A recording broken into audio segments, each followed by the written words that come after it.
Ladies and gentlemen, welcome to a new live stream. This is Tausif Anam, and my channel is about social and political issues, both domestic and international.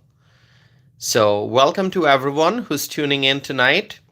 If you are watching for the first time, if you are new to this channel, then please subscribe and stay connected. Subscribe so that you can get notifications about future live streams and future videos. And if you have watched my videos before and if you are a returning viewer, then thank you so much for your support. Thank you so very much. We are a community that continues to grow. We are now more than 10,000 subscribers strong, and we will continue to grow this community of freedom-loving people. So thank you so very much, everyone, for your continued support. So before I jump into the discussion, let's see who's here. Claudia Greenwood from North Carolina says, hi, Tausif and everyone. Hello, Claudia. Thank you for being here. Who else is here? Kushi is here. Kushi says, good evening. God bless. Hello, Kushi. Thank you so much for being here. Anyone else here who would like to say hi? This live stream right now, the chat window is open. So subscriber, non-subscriber, anyone can comment. Mickey says, hello, Tausif. Hello, Mickey. Candy is here. Candy says, hi, Tausif. Idaho here. Welcome, Candy. All right. Okay, my friends, we are going to jump into the discussion, and then I will pause and, I will pause and I'll respond to your questions and comments. Please make sure that you vote in the poll that I'm running. And I will talk about this later in the live stream. The poll question is, what political office do you think Kamala Harris will run for in the future? And the choices are Governor of California in 2026, President of the United States in 2028, or none of the above. Now, I'm not saying what office do you think she will win or achieve, or what office she will hold in the future. I'm asking, what office do you think she will run for? Okay, so this does not take into account whether she's going to be successful or if she's going to fail, if she's going to win the election or lose the election, not taking into account the outcome. I'm just asking, in terms of her ambition, in terms of her political ambition, what political office do you think that Kamala Harris will run for in the future? Is she going to run for the governor of California? Is she going to run for the president of the United States? Is she going to not run for any of these? Okay. So please let me know your thoughts. Pearl is here. Hello, Pearl. Ken is here. Hello, Ken. Sassy is here. Hi, Sassy. Good to see you. All right. Okay. All right, my friends. Let's jump into the discussion. So there is a huge crisis in Chicago. Now, are you aware of what's happening in Chicago? Anyone? Can anyone tell me what's happening in Chicago? I'll give you a clue. It pertains to the city council, pertains to the mayor, city business. Any idea what's going on? Well, let me tell you what's going on. Well, when you think about it, there's always something going on in that city. There's always something going on in Chicago. The city of Chicago, okay, what's going on right now is that the city of Chicago does not have a finalized budget yet. The city doesn't have a finalized budget yet. On Friday, Mayor Brandon Johnson abruptly adjourned the city council meeting. And we know why, because the mayor did not have the votes needed to pass his budget proposal. So he came up with a budget proposal, and it was an awful proposal, and he didn't have the votes needed to pass the budget proposal, so he adjourned the city council meeting very abruptly. Okay, so 26 votes are needed for a budget proposal to pass. 26 votes. That's the minimum number to pass a budget proposal. And Mayor Brandon Johnson is not getting that. Okay? Is not getting that. Also, his budget proposal included a $68.5 million property tax increase. $68.5 million property tax increase. That was what was included in his budget proposal. And there are members of the city council who are not ready to vote for such a massive tax hike. Property tax hike, $68.5 million property tax hike. That's what Mayor Brandon Johnson proposed, and the city council did not support that. Okay? Initially, if you go back, the mayor, Brandon Johnson, proposed a $300 million property tax increase. Can you believe that? $300 million property tax increase. That is what Mayor Brandon Johnson had proposed originally, and the council rejected that. The council rejected the $300 million property tax increase. And then the mayor brought it down to $68.5 million and still did not get enough support from the council. And now people are wondering what is going to happen on Monday, because there's going to be another city council meeting on Monday. What's going to happen? Reportedly, Monday afternoon, the city council will reconvene. Monday afternoon. Monday is tomorrow, my friend. So Monday afternoon, the city council will reconvene. What's going to happen? We do not know yet.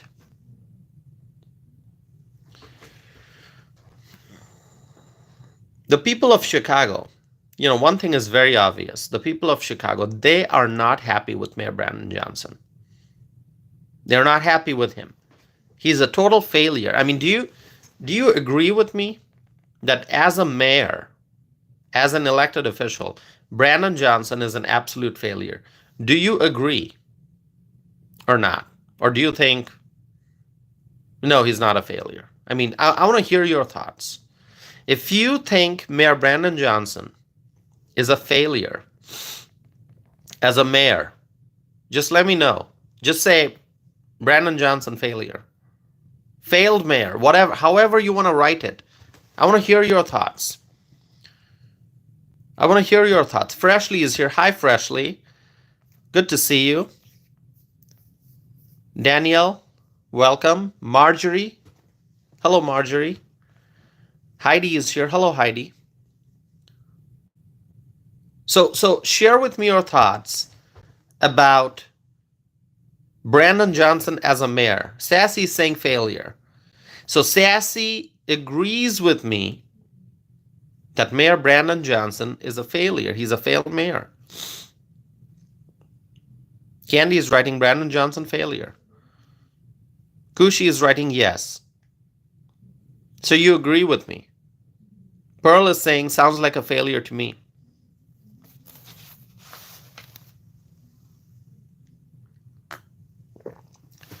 And so Mayor Brandon Johnson is a failure. Jim is here. Hi, Jim. Jim is from the Chicago area. Sanjeev is here. Sherry is here. Wow, new people. Hey, listen, if you are here for the first time, if you have not subscribed to my channel yet, please do so. Sherry is here. Sherry is writing, Johnson is a failure, but not as bad as Lightfoot was. Okay.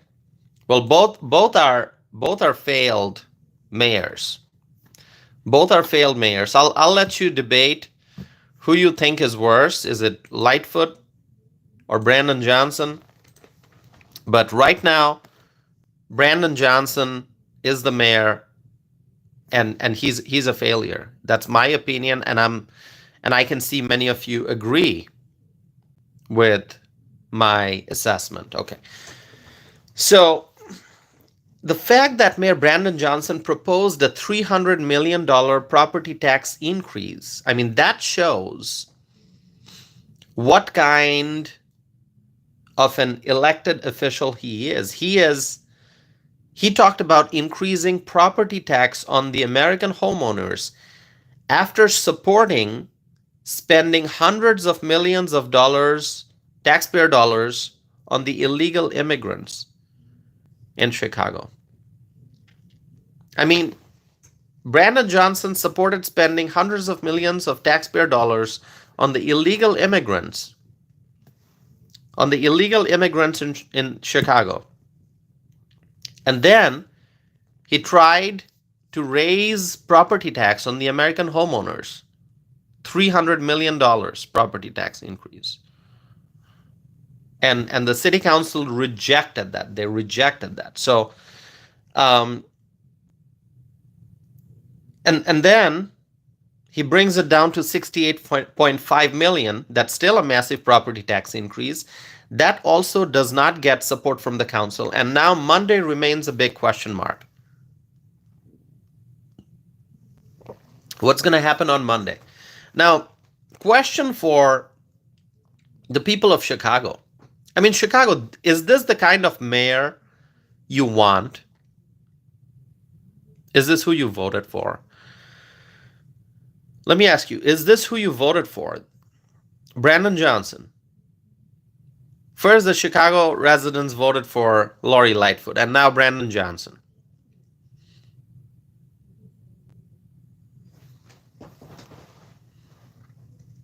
Lori Lightfoot, big failure. Brandon Johnson, another big failure. And, there's a bigger issue here. The people of Chicago will have to decide on their own, future. The people of Chicago, through the power of their vote, will have to determine their own future. And how do you do that? You vote for the right people. How can a city continue to vote for failed individuals one after another? Lori Lightfoot was a failure.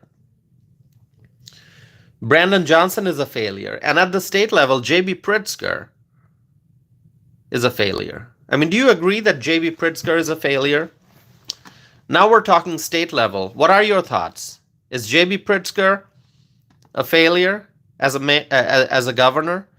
Invisible Man is here. Hi, Invisible Man. Good to see you.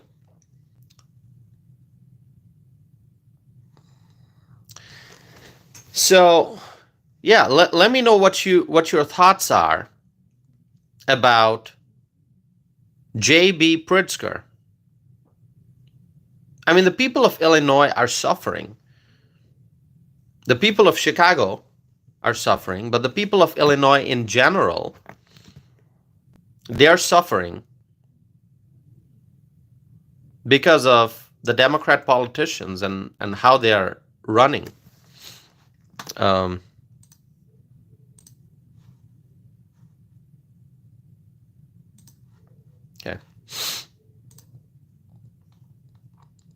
All right. So the people of Illinois are suffering because of Democrat politicians in positions of power. You got J.B. Pritzker as the governor. You got Brandon Johnson as the mayor of Chicago.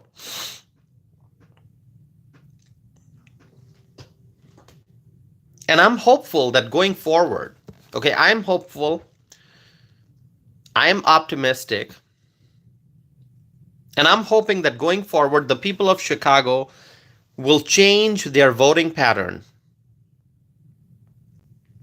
For years, the city has been voting for Democrats. And that's how the city ended up being in the crisis that it is in right now. Chicago is in crisis, serious crisis. For years, the city has been voting for Democrats, and it is time to change that. It is time to change the voting pattern. And, I'm hopeful. The reason I say I'm hopeful is because I saw that in Cook County, if you look at the 2024 presidential election results and compare these results with the 2016 results, you are going to see that support for Donald Trump has increased in Cook County, Illinois. And Cook County is where Chicago is. Support for Donald Trump has increased in Cook County in the 2024 presidential election. So I'm hoping that in the years to come, more and more Chicago residents will choose Republicans. When they vote, they'll vote for Republicans, and they will reclaim the city back from Democrat control. Reclaim Chicago. How does that sound? Reclaim Chicago. Vote Republican. Reclaim Chicago. Vote Republican. I just said this live on this channel.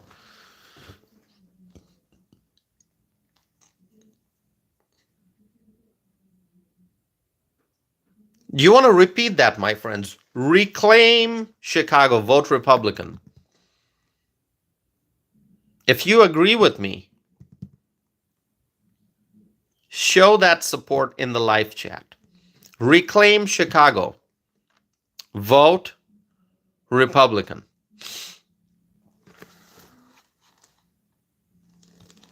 Candy writes, reclaim Chicago, vote Republican. Thank you so very much. Thank you. So on Monday, that's tomorrow, what will happen in Chicago? Will Mayor Brandon Johnson come up with a new budget proposal that includes property tax increase? Or is he going to say, no property tax increase? Here's a new budget proposal. There is no property tax increase. Now, I have seen reports, and I saw this right before starting this live stream. I saw some reports that say that there will not be a property tax hike in the new budget proposal. Now, that's good to know. But obviously, as people say, the devil's in the details. So if Brandon Johnson is saying that there's not going to be a property tax hike, now, I don't know if this is 100% confirmed. I just saw some reports, so that's what I'm sharing with you. That's what I'm sharing with you. I saw some reports that say that there's not going to be a property tax hike in the new proposal. So let's wait and see what happens. We have to look at the details.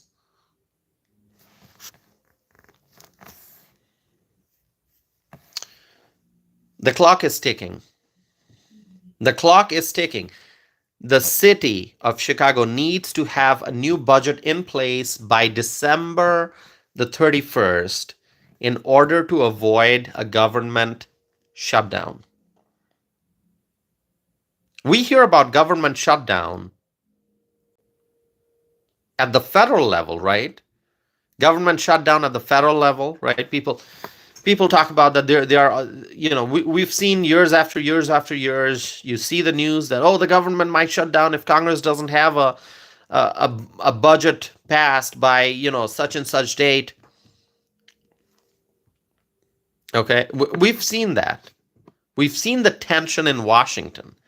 And now we are seeing it in Chicago. There's going to have to be a budget in place by December 31st in order to avoid a government shutdown. We are getting closer to Christmas, okay? I mean, this is December 15th. We're getting closer to Christmas and people are getting anxious. The future of the city is at stake. The future of the city is at stake, my friends. So it's the financial future of the city that's at stake, the financial future. So the vote on the revised budget is scheduled for 1 p.m. on Monday. So let's stay tuned for that. 1 p.m. on Monday. What do you think is going to happen? Okay. The vote on the revised budget is scheduled for 1 p.m. on Monday. So let's stay tuned for that. Let's wait and see what happens. But we are going to be paying attention to this. And I will share with you, if I hear of any major news update, I'll share that with you, okay? So stay tuned for that. My friends, for those who are watching for the first time, let me just emphasize that this channel is about truth. This channel is about facts. This channel is about freedom of speech. So share your thoughts and comments in the live chat window. Be a part of the conversation. Subscribe to stay connected. I do these live streams every single day, and I need your support to help grow this channel.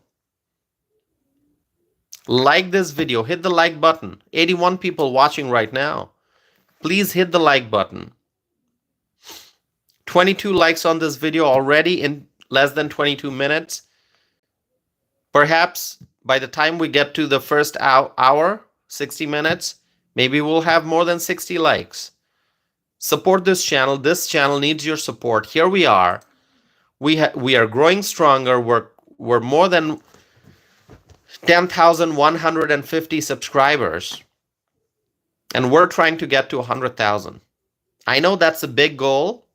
Initially, I said, let's get to 20,000. And somebody pointed out, hey, 100,000. Let's hope for 100,000. So here we are, hoping for 100,000 subscribers. We can grow with your support. Thank you so very much, okay? Hit the like button if you have not done so already, okay? And if you are here for the first time, state your name and introduce yourself, because I do respond to questions and comments. You know this already. This channel is not just about me speaking on camera, but it's about interactions that we have in the live chat. Tommy Brown writes Trump 2024. Well, thank you, Tommy Brown. Trump did win in 2024, and now we're thinking Trump 2025 when he's going to be taking the oath of office. Sweet Soul is here. Sweet Soul is asking, who are you? Well, please go to my website, tossifanam.net. Check out my bio. I would appreciate that. You'll know a lot more about me. I'm a writer. I'm a podcaster. I'm a Trailblazer award-winning public policy professional. I write, I speak, and I share the truth. I share the facts. And I love my freedom-loving friends right here on this channel. Thank you so very much for all your support, my friends. So let us now talk about Michigan. Who wants to talk about Michigan? I got some interesting things that I want to share about Michigan. Some of you are going to laugh. Some of you are going to say, oh, that's funny. Some of you are going to say, oh, that's never going to happen. You will all have different reactions to what I'm about to tell you about Michigan. Michelle is asking, can we talk about drones? Yes, Michelle, we will talk about the drones towards the end of the live stream, so stay tuned. I'm going to get to that point. But first, I want to talk about Michigan. We love Michigan, don't we? Michigan voted for Trump. I love Michigan. I love Michigan. And I'm going to talk about Michigan. I have some interesting news updates to share with you as we look at the future. There's a lot of speculation about what Michigan Democrats might do in the future. Lots of speculation, lots of questions about What might Michigan Democrat politics look like in the future? Anyone watching from Michigan? Hi, Gerlina. Good to see you. Gerlina is here. Gina is here. Hi, Gina. Shamsuri is here. Pearl is here. Tweety Rose is here writing, hello, I'm watching from Texas. That is great. We love Texas. Welcome to this channel. Subscribe if you have not done so already, my friends.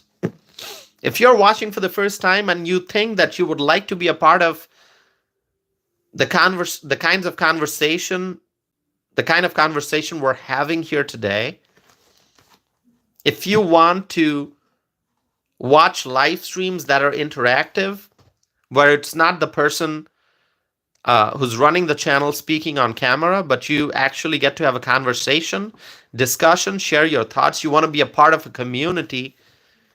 This is it. Welcome. Please subscribe and stay connected. So let's talk about what the Michigan Democrats are thinking and doing. Nicholas says, you might have accidentally missed my comment. Okay, well, I might have accidentally missed your comment. I didn't miss this one. Your comment right now, Nicholas, is not very kind. You're writing something very negative about me. And I'm sure that my friends will disagree with you. You are entitled to your opinion, Nicholas, but I don't appreciate the kind of language that you're using. Let's be nice. You can say, Tausif, I disagree with your viewpoints. And if you don't want to hear me talk, then just keep scrolling. Go on to the next video.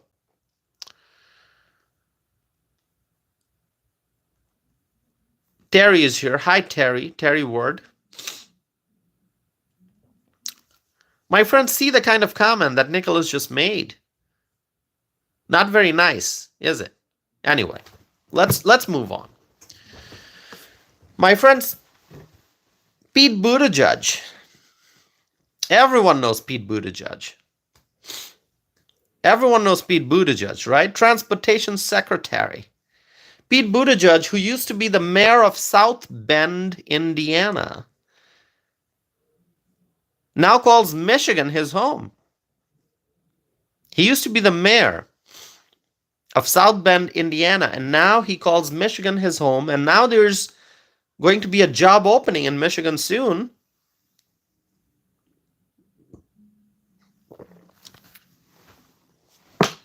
There's going to be a job opening in Michigan very soon.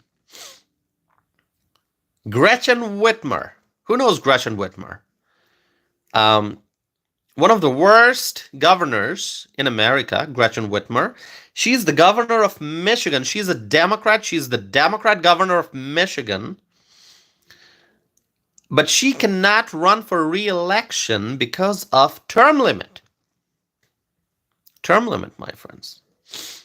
Gretchen Whitmer cannot run for re-election because of term limit. And there is going to be a gubernatorial election in Michigan in 2026. 2026.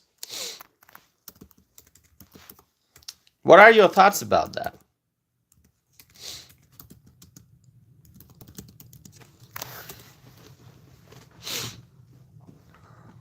Gina is saying horrible during COVID. Yes. What Gretchen Whitmer did to the people of Michigan, that was horrible during COVID. Horrible. And so Gretchen Whitmer is not going to be able to run for re-election for the office of the governor because of term limit. And so there's going to be a gubernatorial election in Michigan in 2026. That's less than 2 years from now. Less than 2 years from now. And the big question is, who is going to run for the governor of Michigan from the Democrat side? We're not talking about the Republican side. We're talking about the Democrat side right now. Who do you think the Democrats will come up with? Who are they going to push towards the limelight?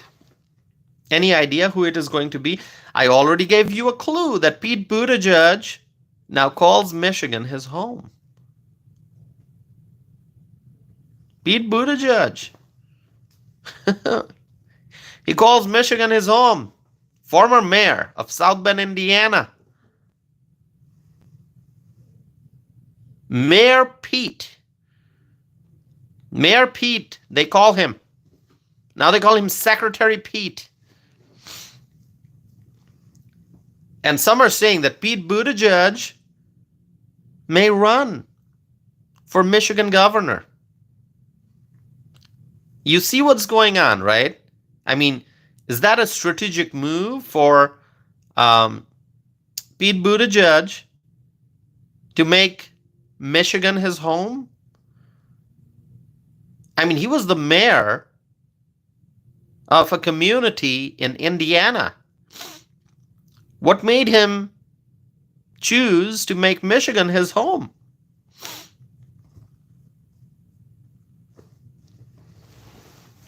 My friends, the future of Democrats in Michigan, it doesn't look very good. The future of Democrats, the political future of Democrats in Michigan, it doesn't look very good, especially after the 2024 presidential election. Okay, Michigan voted for Donald J. Trump. Don't we love it? We love it. We love Michigan. Let me write that. Hold on. Trump 2025. And I'm also going to write Michigan loves Trump. If you agree with that,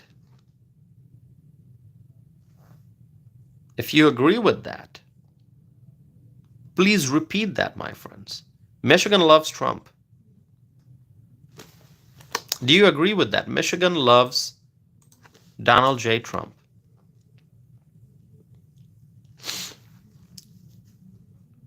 Pete Buttigieg calls Michigan his home. Let me tell you, my friends, Michigan voted for President Donald J. Trump, and in the 2026 gubernatorial election, Donald Trump will play a big role.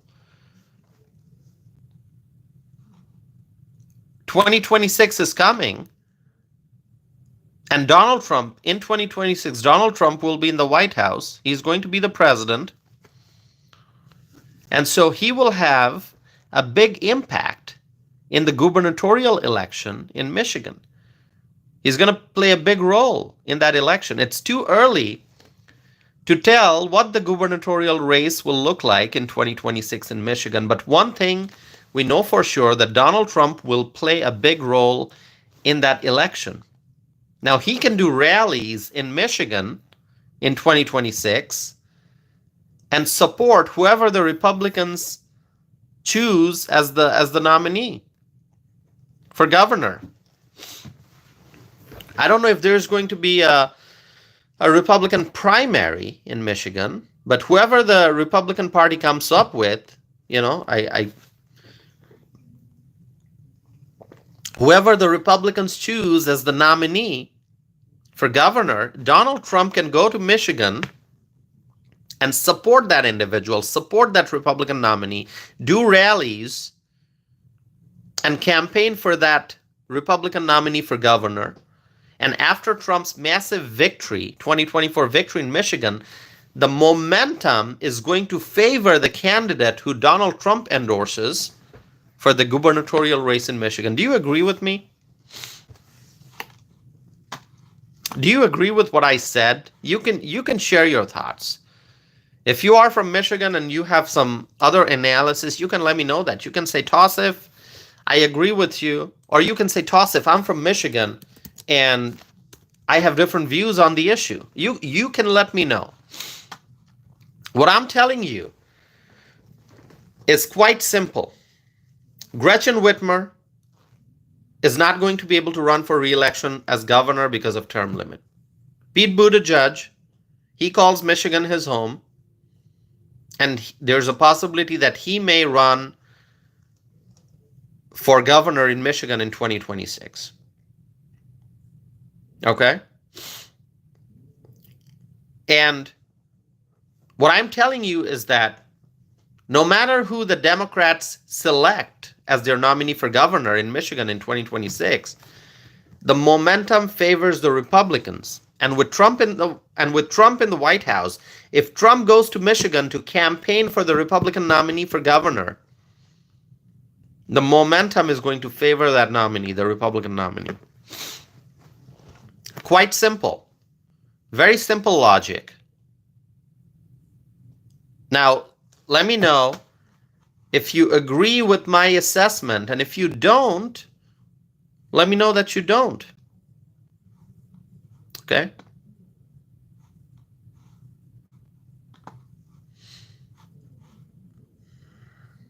All right.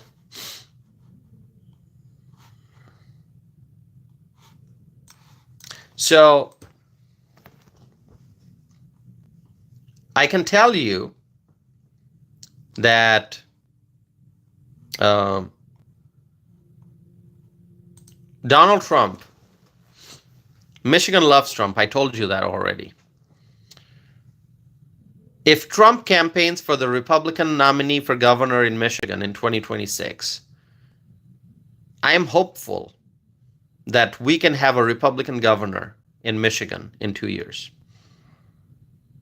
Okay? It's possible, especially if Donald Trump can bring peace to the Middle East. If Donald Trump can help solve the problems, the crisis in the Middle East, if Donald Trump can help stop the wars in the Middle East, or at least if he can make significant progress in the pursuit of peace in the Middle East in the first 2 years of his new term, then he will continue to get tremendous support from the Muslim community in Michigan.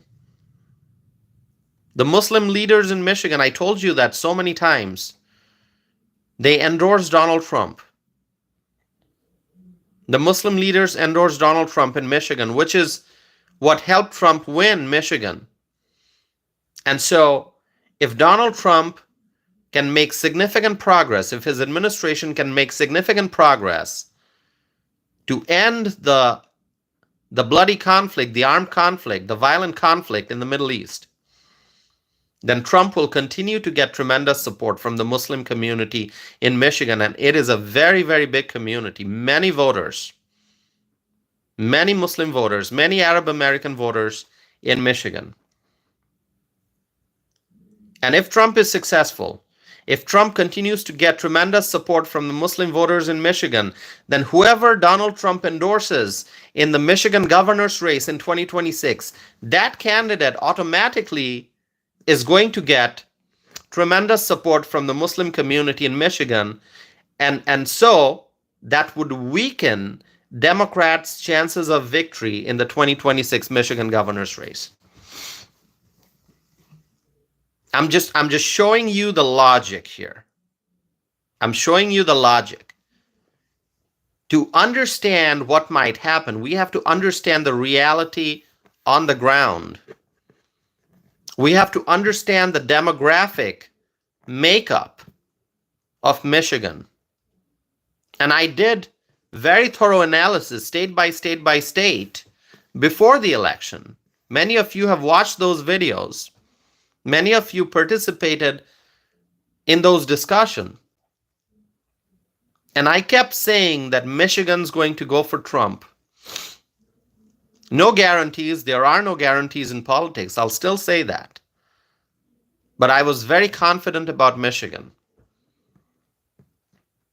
And if you have watched my analysis, if you have listened to my analysis before the election and you saw that what we thought would happen ended up happening in the election,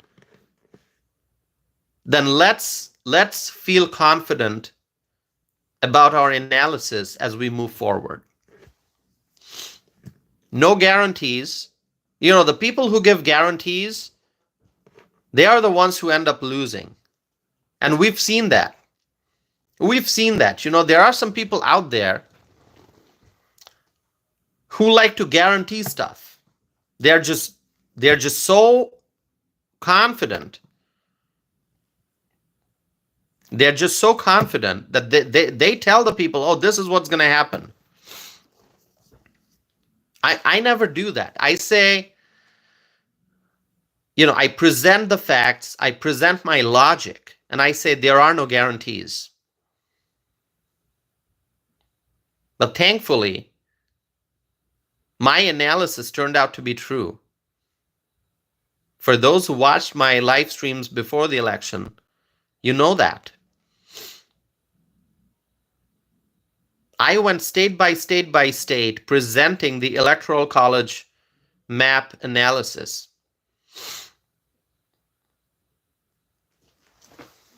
And here we are.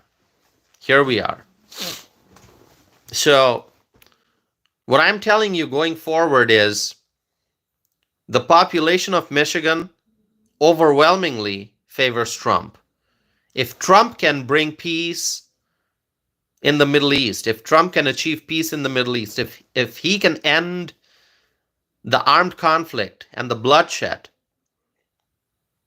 if he can bring the parties to the table for a discussion towards peace, then Trump will continue to get support from the Michigan people. And whoever he endorses for Republican governor, that person is very likely going to win. Too early to tell because we don't know who the candidate is going to be from the Republican side. But the momentum favors Trump. And so that would translate to support for whoever Trump chooses to endorse. Does that make sense, my friends? Does that make sense? Let me know if you agree with me. Let me know if you don't, okay?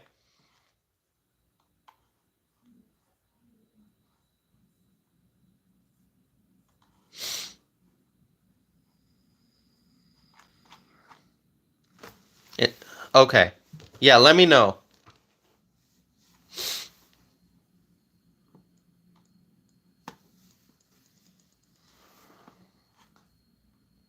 Claudia says, I agree with you. Thank you, Claudia. Heidi Smith says, agree. Thank you, Heidi.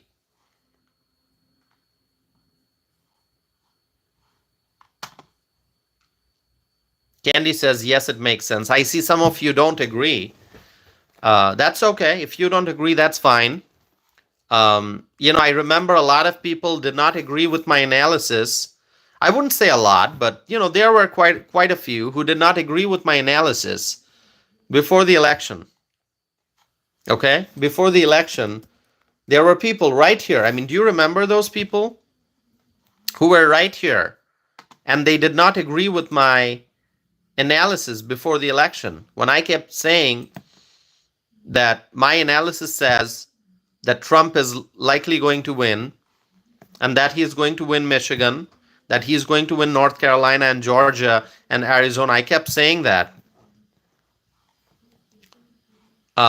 And there were many who disagreed. Okay? There were many who disagreed with me. Do you remember all that? In fact, let me tell you what a person wrote to me in an email. And this is October 24th, going back to October 24th, before the election. A viewer who has actually, since the election results came out, I haven't seen that viewer here. That viewer wrote to me, here are my predictions for the election results. Kamala Harris is going to win all the blue wall states. She is going to win Arizona and Georgia too, with Texas to be the biggest upset of the night. Florida and North Carolina in play. In summary, this will be a landslide in favor of the Democrats, regardless of what the polls are saying now. This is what somebody wrote to me in an email. The guy said that Kamala's going to win Arizona and Georgia. Did not happen. He said Texas, Kamala is going to win Texas, that it's going to be the biggest upset of the night. Well, Texas was one of the biggest celebrations of the night, right? Because Kamala didn't win Texas. Florida and North Carolina in play. Really?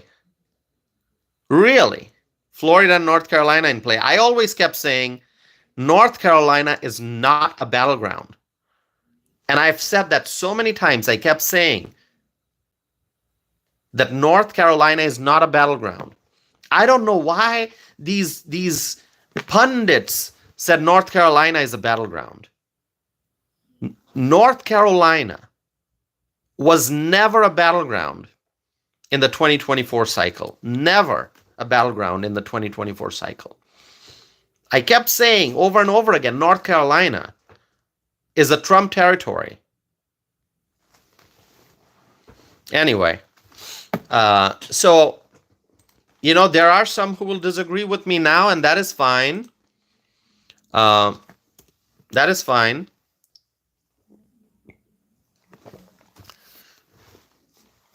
You have the right to your thoughts and opinions, I guess. So you can say what you want, but I'm not just making claims. I'm showing you the pathway. Freshly saying, what's the tea toss? It's English breakfast. I know it's nighttime, but I'm having English breakfast black tea. Okay. Hi, Jet. Jet is here. Jet, it's been a while since we've seen you, I think. Jet from Pennsylvania is here. Texas Repo is here. Our friend Journey to Justice, Rachel from Waukesha County is here. Fuzz is here. Fuzz is Aaron. Fuzz usually doesn't agree with my viewpoints, but that's okay. All right. Invisible Man is asking, is tea your favorite? Well, I think so, yeah. I like tea. Yep. I don't drink coffee as much. I do drink coffee, but not as much. Okay. So I'm showing you the pathway of how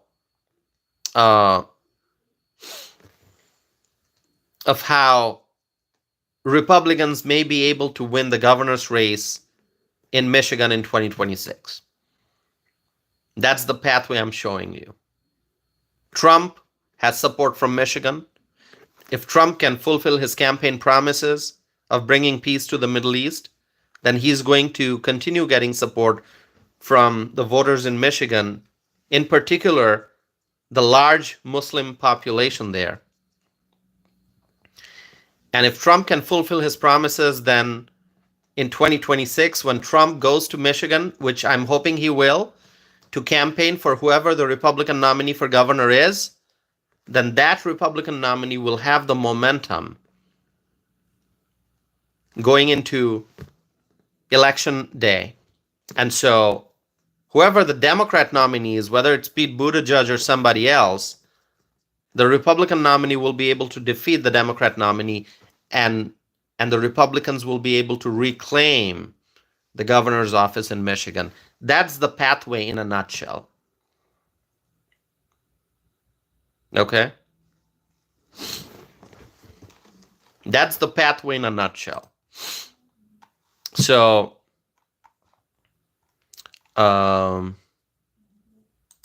let's see. Okay.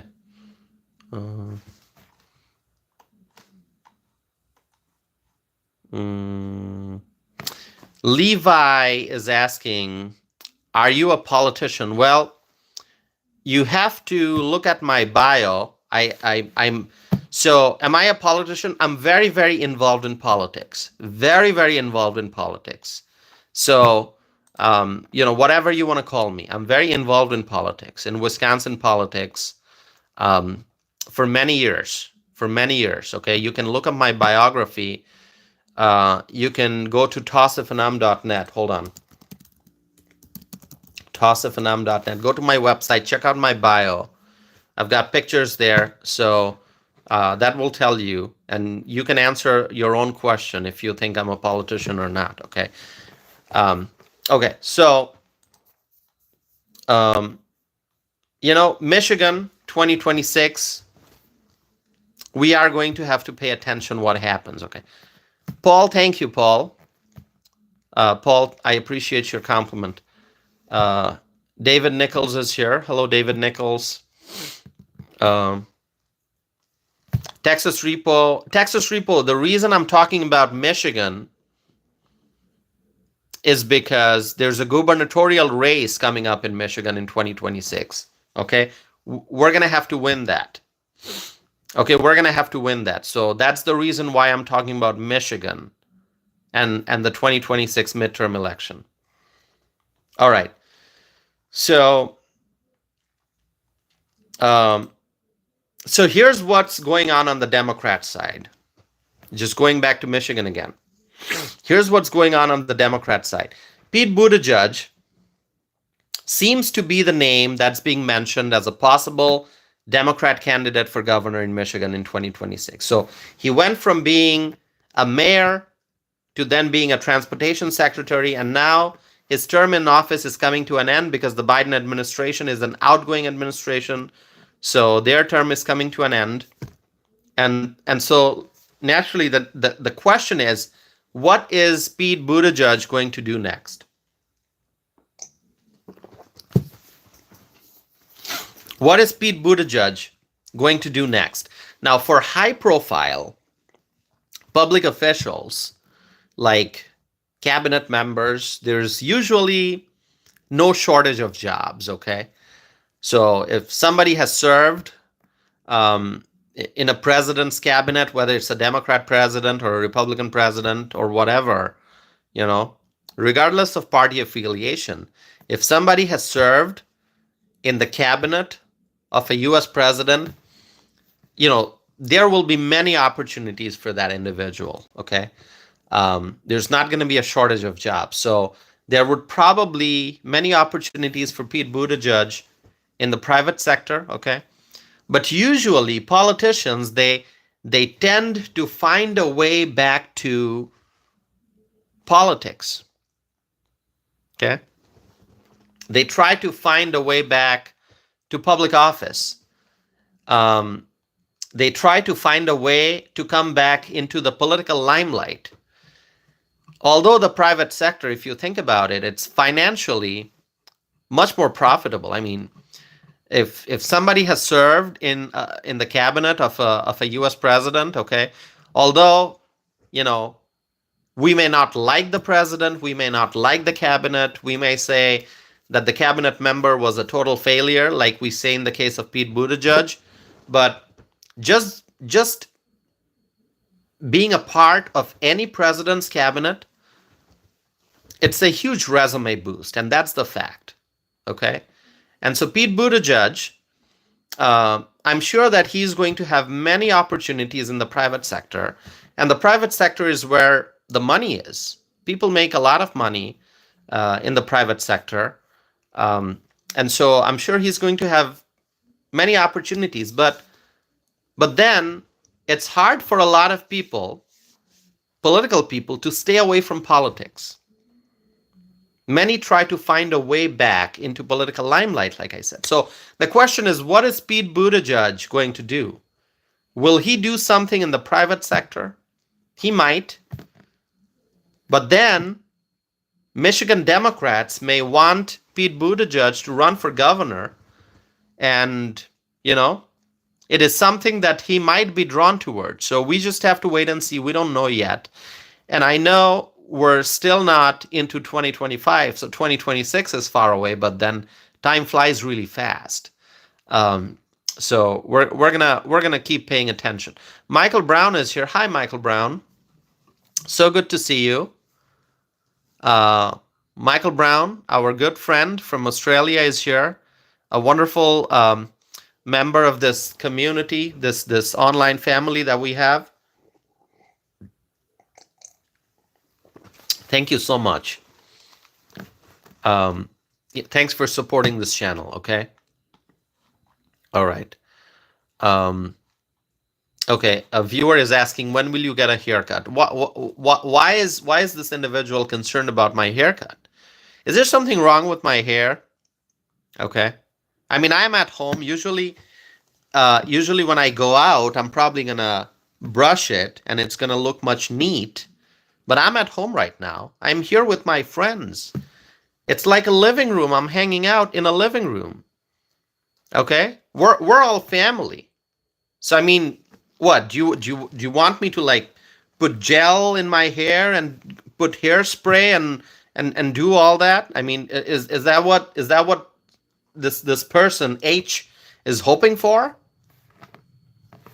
When will you get a haircut? What does that even mean?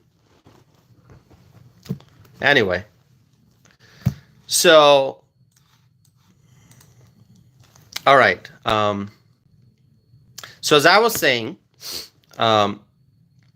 let's pay attention to Michigan politics.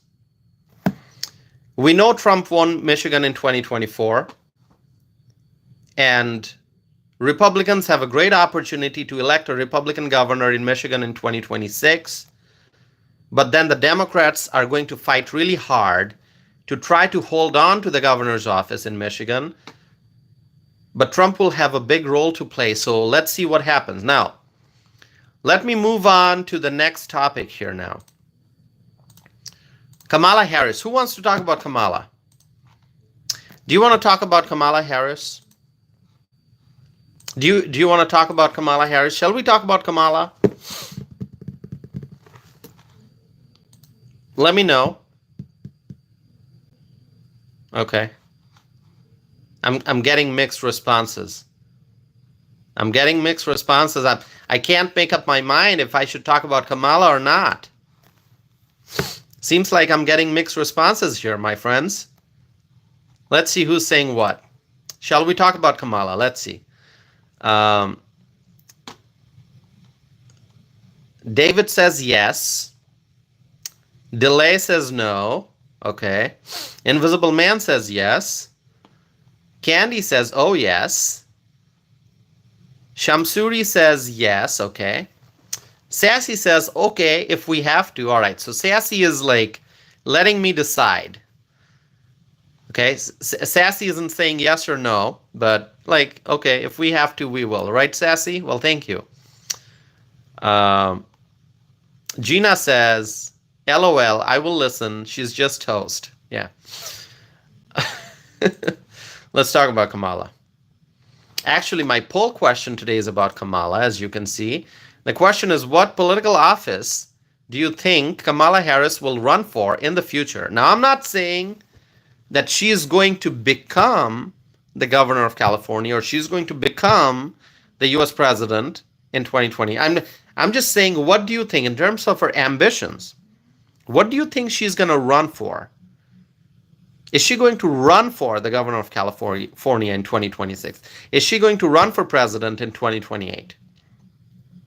I'm not saying that, I mean, running doesn't mean winning, as we know, right?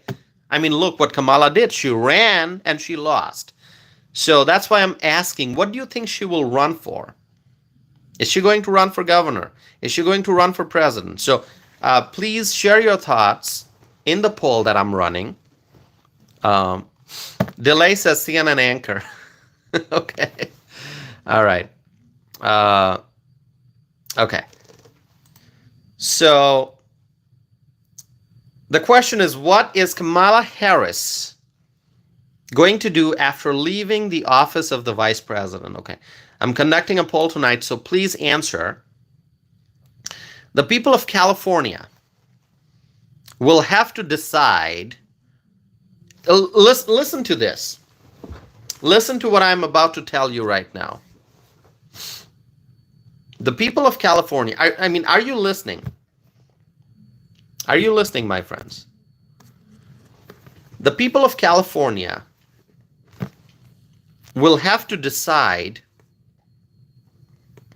if they want a worse governor than the one they already have. That's the decision that the people of California will have to make. Do they want a new governor who is going to be worse than the current governor? I mean, we know Gavin Newsom is a bad governor. But Kamala Harris, if she is elected governor in California, she is going to be a worse governor. I mean, if you think that Gavin Newsom is a bad governor, just wait to see if Kamala becomes the governor of California, because she's going to be way worse.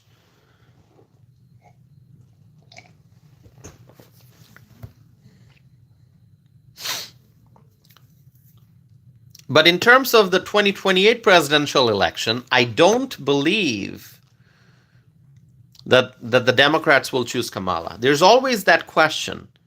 Will Kamala Harris run for president in 2028? Will Kamala Harris run for president in 2028? I don't think that she's going to get the support from her own party to run for, did I say governor or president? Anyway, hold on.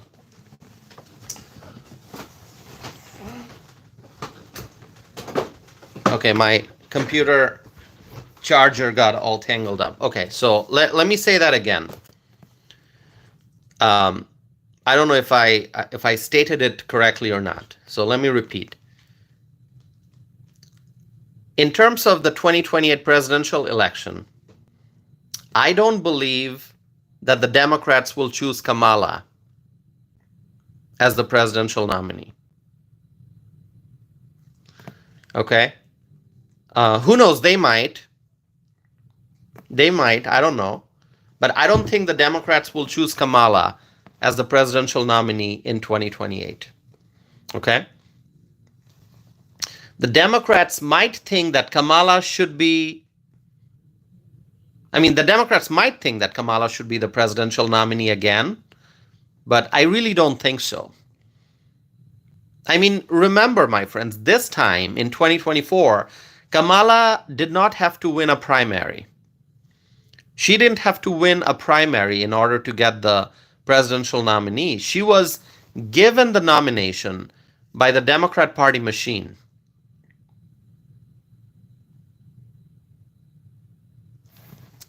Let's see.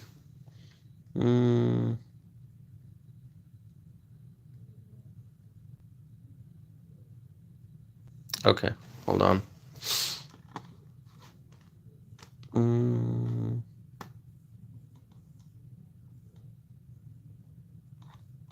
All right, I'm trying to catch up with the live chat. Owen is here. Hi, Owen. Who else is here? Okay. By the way, my friends, we are 1 hour into the live stream. Okay. And let's see. Who's a new subscriber here? Anyone who's a new subscriber, please let me know if you are a new subscriber. Give me 1 second, my friends. I have to check out something here. Okay. So as I was saying, we don't know what's going to happen in 2028 in terms of what the Democrat Party might do. Are they going to select Kamala as the presidential nominee again? I don't think so. As I was saying, this time Kamala did not have to win a primary. She was handed the nomination. The Democrat Party machine handed the nomination over to her very easily. But if she actually has to compete for the Democrat Party nomination for president, I think she's going to lose. I think she's going to lose. Do you agree with me? Do you agree with me? So if Kamala runs for president in 2028, I do not think that she is going to get the nomination from her own party. Rachel says agree. Thank you, Rachel. Owen says yes, agreed. Candy says, oh yes, she loses. Sassy says yes. Crockett says absolutely agree. Okay, thank you. I see many people in agreement. Some of you might think that I'm wrong, but I see most people agreeing with me. Armando says I agree with you. Claudia says I agree with Tassif. Invisible Man is writing Trump 2028. That's very interesting. That's pretty awesome. Trump 2028, right? Love it. Heidi is saying, I honestly think her political career is over. That very well may be the case. Okay, that may end up maybe she'll just go into the private sector, and that's it. Maybe that's what will happen. Um, Yaim is here. Okay. Is it Yaim? Now, I asked you this before. Is it Yaim or how do I pronounce it? I think you gave me your name. Let me see if I wrote it down. Would you give it to me again? Yaim? Is it Yaim? Did I write it down? I thought I wrote it down.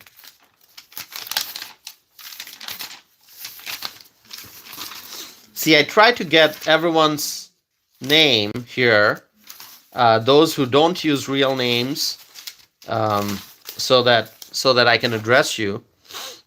The True Patriots here. Hi there. It's Kristen, right? Okay, YAIM is an acronym. It's Kristen, so I'm going to write that down, Kristen. All right. Thank you so very much.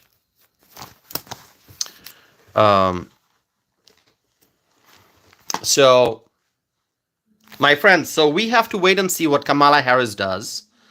AC Cruz is here. Hi, AC. So good to see you. All right. Dr. Gary Hatcher. Okay, Gary Hatcher. Hello there. I'm trying to greet all the new people, or those who I haven't seen in the live chat for a while. So I'm trying to greet you all. Let's see. Did I miss anyone? Okay. All right.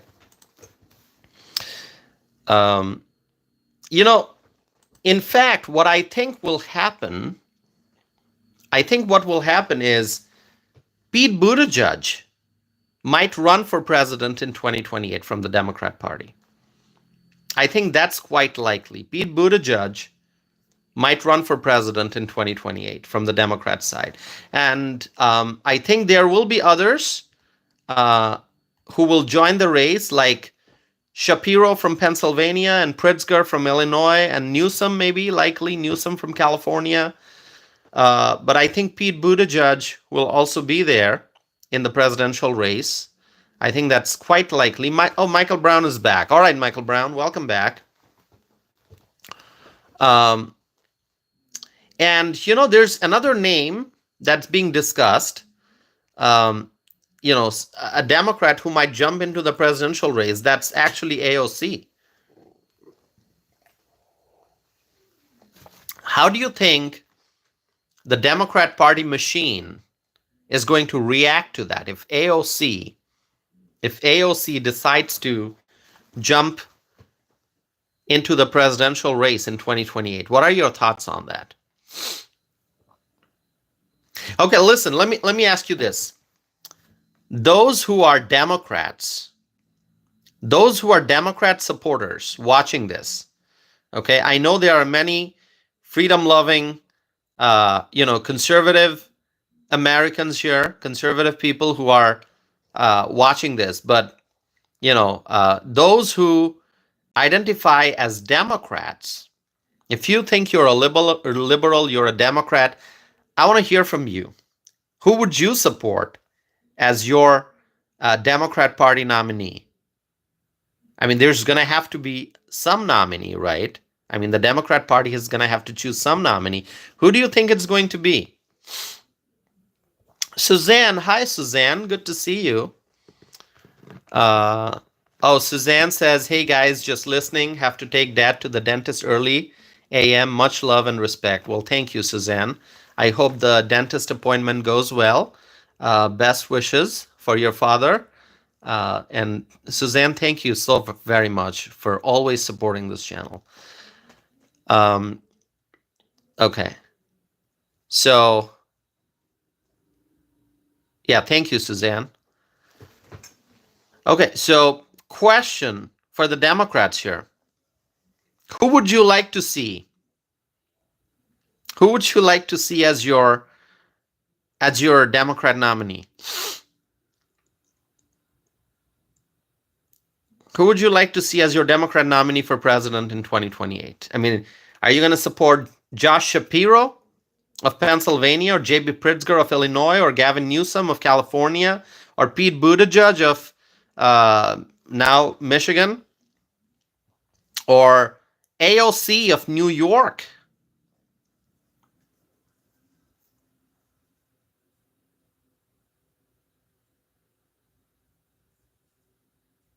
I'm asking, who would you like to see as the Democrat nominee? So Democrats, answer if you want to. See, this is the thing.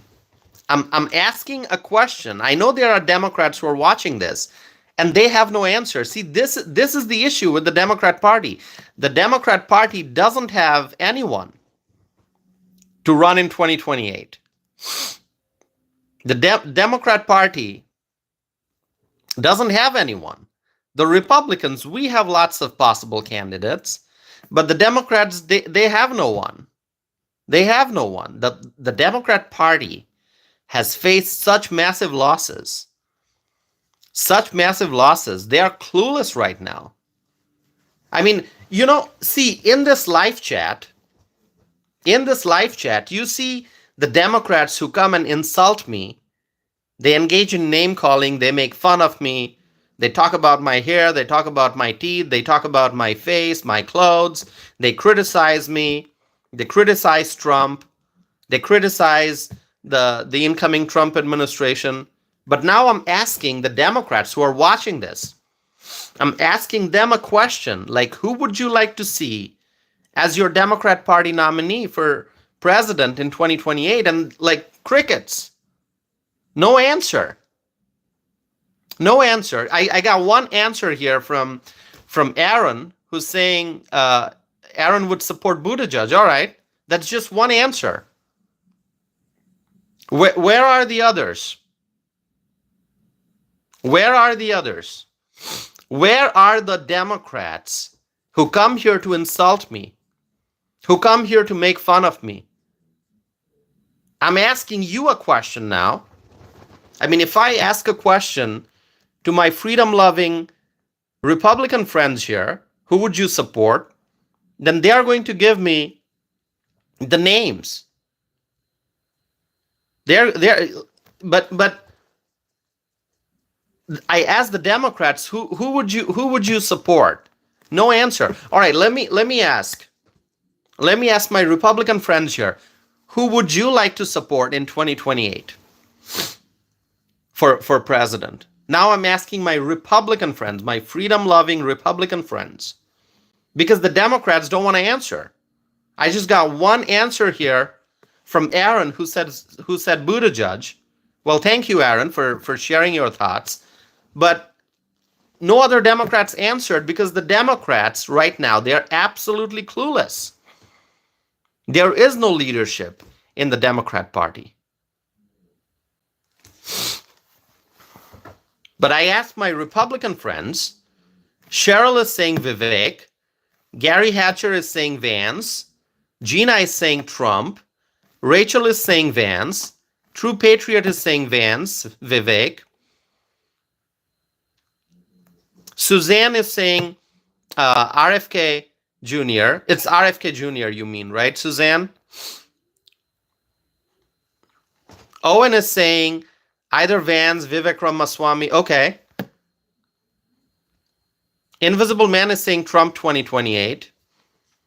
Claudia is saying Vance. Owen is saying JD. I mean, yeah, Michael Brown is saying Vance/Gabbard. Okay, so see, I asked my Republican friends, my freedom-loving friends here, and they are giving me their choices. But when I ask the Democrats here, the liberals who watch my channel, I ask them, well, they are always here criticizing me, making fun of me. But when I ask them a genuine question, I said, who do you support from the Democrat Party? Who do you support for president from the Democrat Party? I got only one answer.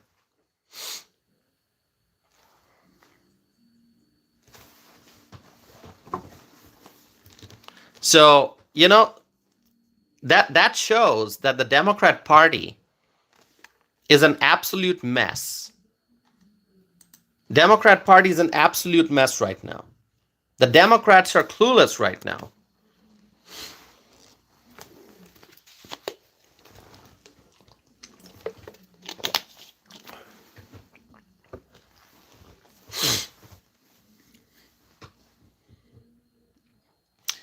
Letitia is saying maybe they are asleep. Okay, so Letitia is saying that maybe the Democrats are asleep, right? Which is why they are not answering. Well, yeah, the Democrats, they were asleep also on November 5th. Okay? They were so uninterested in the election because they had a horrible presidential ticket, Kamala Harris and Tim Walz ticket, that the Democrats, instead of voting on November 5th, they decided to sleep. Okay? They were like, this is completely hopeless. Kamala Harris, Tim Walz, what an awful ticket. Let's just sleep instead of voting, right?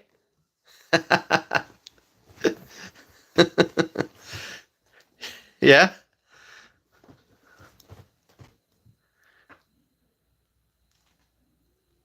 Because, you know, a lot of Democrats, they were not happy with this Kamala Harris, Tim Walz ticket. Because, you know, I've talked about this before. The Democrats actually did not get to choose their presidential nominee. The Democrat Party machine basically pushed Kamala Harris as the nominee. The Democrat Party did not get to choose. The Democrat Party voters did not get to choose their nominee for president. The Democrat Party machine, they call themselves the Democrats, but they don't follow democracy. They just pushed Kamala Harris and said, all right, this is your nominee. And a lot of Democrat voters said, this is it. And they decided to sleep on election day instead of voting. Yeah? Okay. So, all right. Okay. So anyway, let me tell you, none of these individuals, none of them, you know, when you look at them, they are not successful. They are not successful. I mean, you look at Pritzker, J.B. Pritzker. Okay. Illinois is a mess under J.B. Pritzker. You look at California. California is a mess under Gavin Newsom. Okay, Josh Shapiro in Pennsylvania. I don't even know what Josh Shapiro's accomplishments are, if he has any. And AOC, her district is a complete disaster. And Pete Buttigieg, I mean, probably the worst transportation secretary in American history. So the Democrats really don't have good options. You know, whoever they choose, Shapiro, Pritzker, Newsom, AOC, Pete Buttigieg, you know, the party is a mess. The Democrat Party is a mess. Do you agree with me? I said a lot of things. Let me know if you agree with me. Every now and then, you know, I have to pause and find out whatever I'm saying. Are there disagreements, or do you agree with me? Swaggy is here. Hi, Swaggy. Our friend Colin from California is here. David says, yes, agree. Okay. Candy says, we agree. Crockett says, agreed. Invisible Man says, yes. Owen Williams says, I agree. Thank you so very much. Suzanne says, yes, Democrat Party is a mess. Swaggy says, I agree. Thank you. Thank you, Swaggy. Gary Hatcher, Dr. Gary Hatcher says, agree. Gina says, absolutely. Well, thank you so much. So, my friends, let's just pay attention. Let's see what happens over the next 2 years. There's a lot of time left. We're now getting ready for the start of the new Trump administration. We're getting ready for that. It's going to be amazing. It's going to be glorious. The start of the new Trump administration in 2025. Okay, my friends. So that brings me to my next point. But before I get there, let's see. Would you please subscribe if you have not done so already? Would you please hit the subscribe button, my friends? Please subscribe if you have not done so already.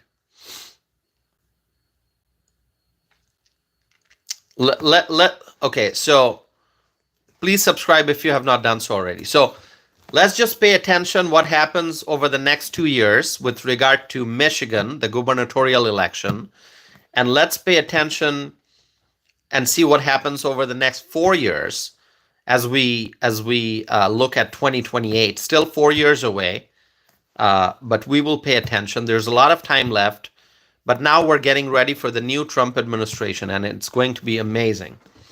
So that brings me to my next point, the drones. Who wants to talk about the drones, my friends? Tell me. Anyone here wants to talk about the drones? I'm going to take a little break. Who wants to talk about the drones? Okay, Candy says, yay, the drones. Okay. I'm going to talk about the drones. Let me just take a little break here. Hold on.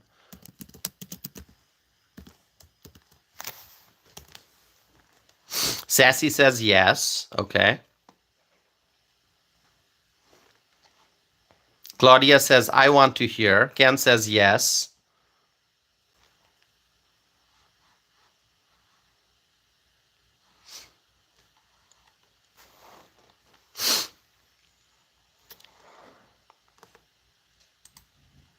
Invisible Man says yes. All right. Okay. Give me 1 second, my friends.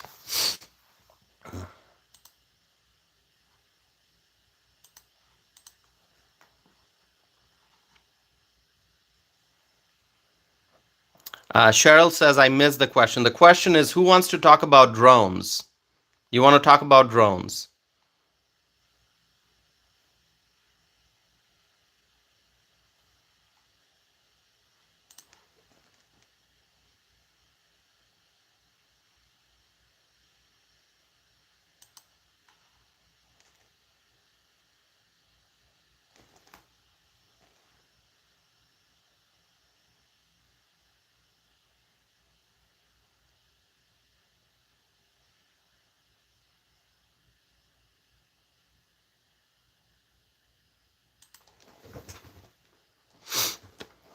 All right.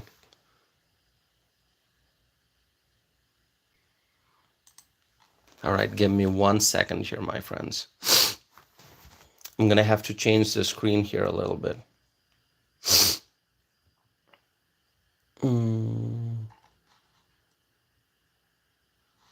Okay.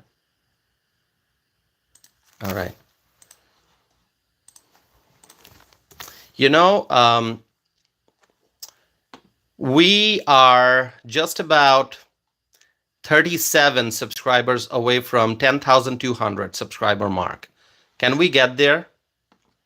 10,200? I know we're still far away from 100,000, but can we get to 10,200? Just 37 more subscribers and we can get there. Please support this channel, my friends. 10,200. Can we get to 10,200? We crossed 10,000 and now we're approaching 10,200. 37 more subscribers needed to get to that milestone, 10,200. Please support this channel. I'm going to read some of your comments here.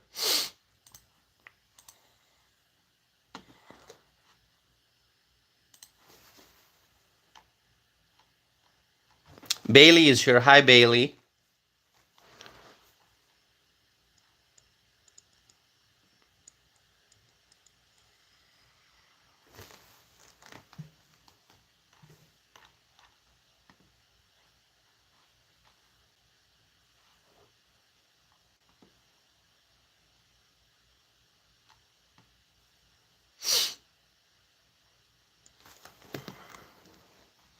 Okay.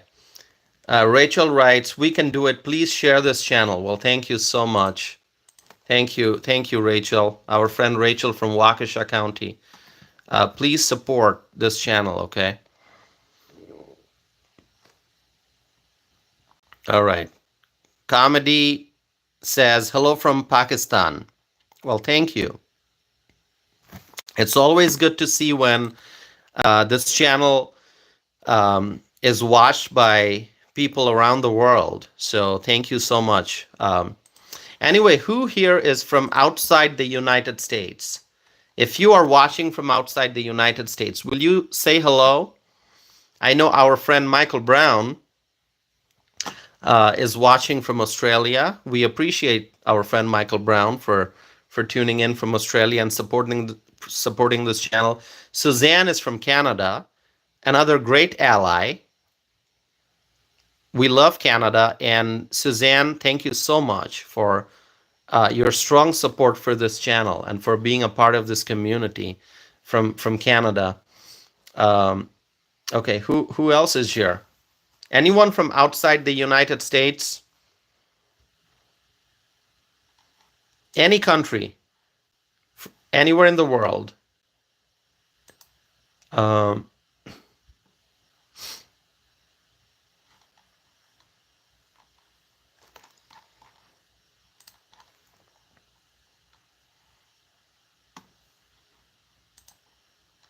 Anyone from outside the United States?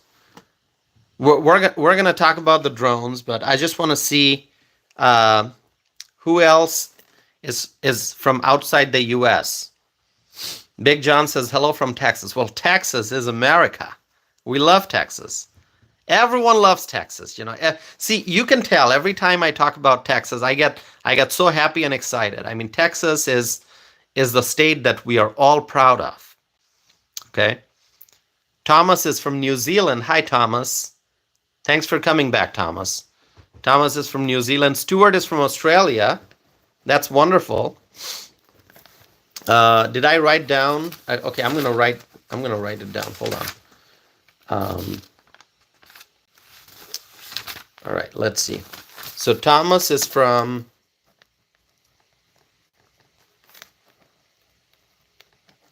New Zealand.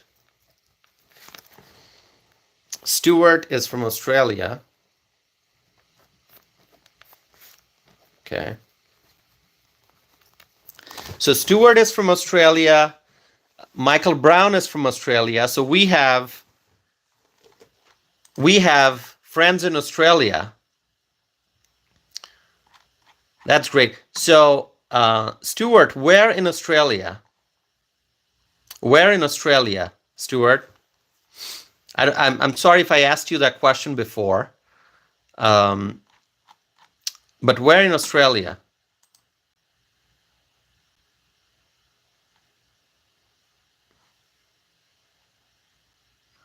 Michelle says, "Let's talk drone." Yeah, I will get to the drones. You know, every now and then we have to pause and you know, have a little chat, have a little you know, family discussion here. We're a big family here. We're a global family right here. So, okay. All right.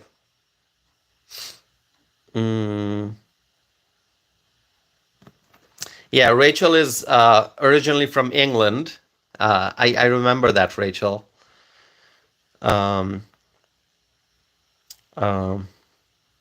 Rachel is originally from England, but now calls Waukesha her home. Okay.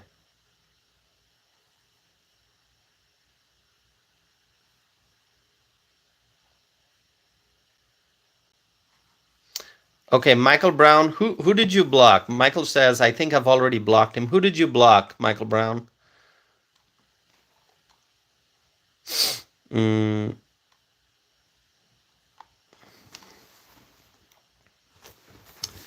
Okay, so we have a viewer named Celtic Cross, okay, from Canada, okay. Where in Canada, Celtic Cross? Where in Canada?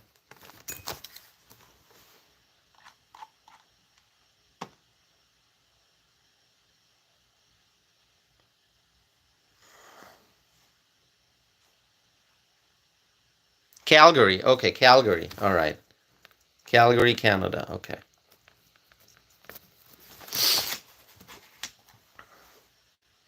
Marco is your name. Okay, we're going to call. Okay, thank you for sharing that, Marco.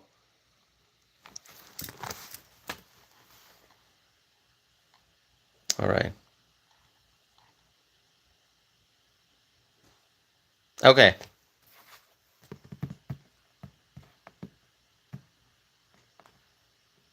Okay. All right. Okay, so let's move forward with the discussion here.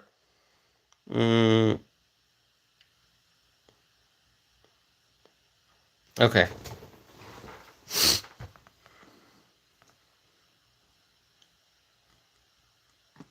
Okay. Let's move forward here. So my friends, let's talk about the drones. Still a very big question. Still a very big question. Here's one thing that I can tell you, which I'm sure many of you will agree with me when I say this. If we had Donald Trump in the White House right now, we would know about these drones. We would know what's going on with these drones. If we had Donald Trump in the White House right now, if we had Donald Trump in the Oval Office as the commander in chief, then all these questions unanswered, these unanswered questions wouldn't be there. We would know the truth, we would know the facts, because Donald Trump believes in transparency. Donald Trump believes in accountability. Donald Trump believes in sharing the truth with the people of this country. Donald Trump believes in being a strong leader. He is a strong leader. But although Donald Trump is the president-elect right now, he's not officially sworn in as the president. He's going to be sworn in on January 20th. On January 20th, that is when Donald Trump will be sworn in as the president. But he's not the president right now. He's the president-elect. And so there are many questions about these drones, and we don't have answers.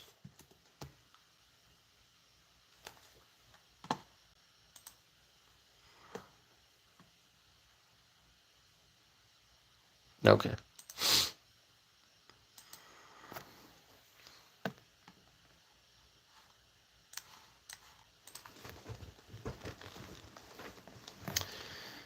If we had Donald Trump in the White House right now, we would know what these drones are. Now, some are wondering if these are American drones. Okay. People are wondering. Some are wondering if these drones are from foreign countries. That's a very big worry. That's a very big concern right now. People are worried, thinking if these are drones owned by foreign entities, foreign countries. Okay. And countries who may be adversaries, right? So, still no answer. We don't know the answer. My friends, when we talk about security, we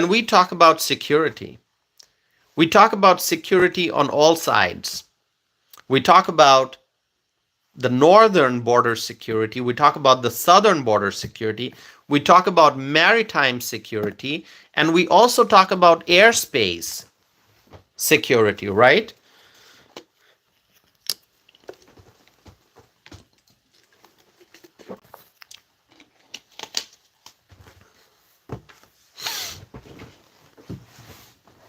Okay. I'm reading your comments.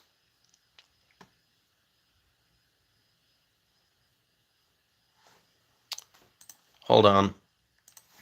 I'm going to read some comments here.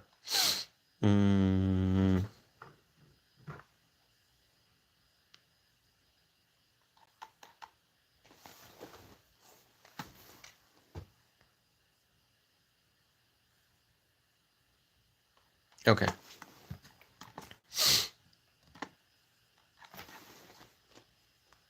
All right. So I'm gonna pull something up here so that I can share with you. Um,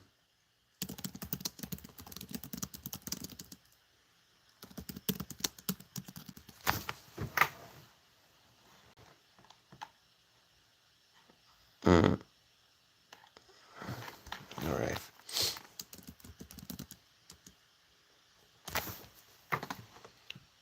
Okay.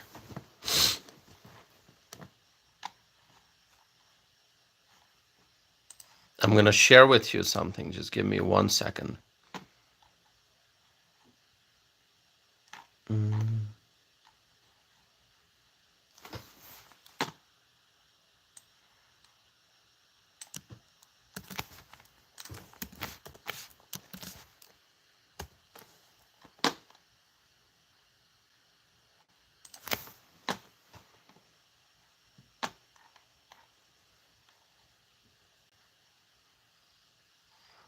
Okay. I was going to pull up a statement from Donald Trump, and so that's why it took me a little bit of time. All right. Okay. So let me share with you now. When we talk about security, we talk about security from all sides. Security from all sides. We talk about securing the northern border. We talk about securing the southern border. We talk about maritime security, right? We have the East Coast and we have the West Coast. So we talk about maritime security. We also have the Gulf Coast. So we have East Coast, West Coast, Gulf Coast. So maritime security is important. Northern border security is important. Southern border security is important. And also aviation security, airspace security. Now, I want to go back to last month when Donald Trump made the announcement that he's selecting Tom Homan as the border czar. And there's a reason why I mentioned that. Because I want you to understand how much Donald Trump prioritizes security from every angle. So when Donald Trump selected Tom Homan as the border czar, when Trump went on Truth Social and he made the announcement that he's selecting Tom Homan as the border czar, Donald Trump wrote, "I'm pleased to announce that the former ICE director, Tom Homan, will be joining the Trump administration in charge of our nation's border." Okay, and then he goes on to talk about nation's border, meaning including, but not limited to, the southern border, the northern border, all maritime, and aviation security. So when we talk about security, we have to think about security from all sides. Security from all sides. Okay? We have to talk about securing the northern border, securing the southern border, maritime security, right? East Coast, West Coast, Gulf Coast, and also airspace, aviation security, airspace. And my friends, what is going on right now with these drones? It's an airspace issue. It's an aviation issue. It's a security issue. And we don't have answers. That is what is bothering people. That we don't have answers. We, the American people, we have elected officials who are supposed to be accountable, who are supposed to be transparent, and we are not getting the transparency that we deserve, that we expect. We're not getting the transparency. We're not getting answers. I mean, people are still wondering about these drones. What are these drones? Are these American drones? Are these drones owned by foreign entities? And whenever we think of foreign entities, we get worried because what if these drones are owned by owned and operated by foreign adversaries? Are we secure in our neighborhood? Are we secure in our homeland? Are we secure in our city, our village, our state? This is something that you can't avoid. This is something that you can't avoid.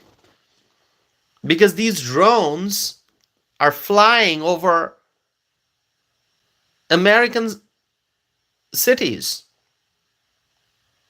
People, when they go outside, they can see these drones hovering, moving, going back and forth. I don't know.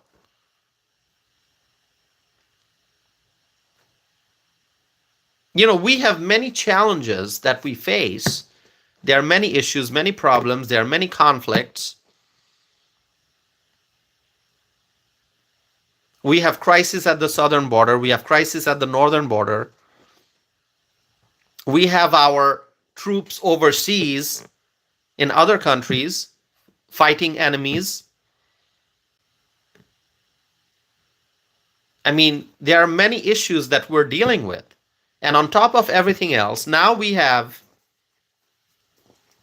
drones flying over American communities right here on our homeland, and we don't know what they are. We don't know what they are. I mean, how many problems are we dealing with right now? We have our men and women in uniform serving in various parts of the world, US military. They're fighting enemies. They are out there in different countries, in different bases. They are putting their lives at risk to serve the country, to fight enemies, to keep us safe here in America. We have crisis at the southern border, as I mentioned. We have crisis at the northern border. We have so many other problems in our own homeland. And on top of everything else, and yes, we have economic issues. On top of everything else, now people are wondering what these drones are. And we don't have answers from the government. And what's even more worrisome is that there are local elected officials who are demanding answers and they are not getting answers. There are state officials who are demanding answers and they are not getting answers. Governors, can you imagine the governor of a state not getting answers? Mayors, governors, members of Congress not getting answers. What is this administration doing, the Biden-Harris administration? What is the Biden-Harris administration doing? If the Biden-Harris administration, if their spokespeople just say, don't worry about it, is that going to just make you feel comfortable and you go to bed at night like, oh, the government, the Biden-Harris administration, the White House said, nothing to worry about. I mean, does that make you feel comfortable?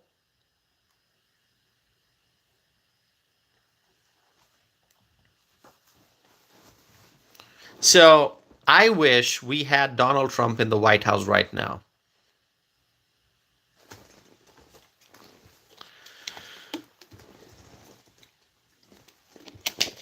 I wish we had Donald Trump in the White House right now, and this wouldn't be happening. Okay?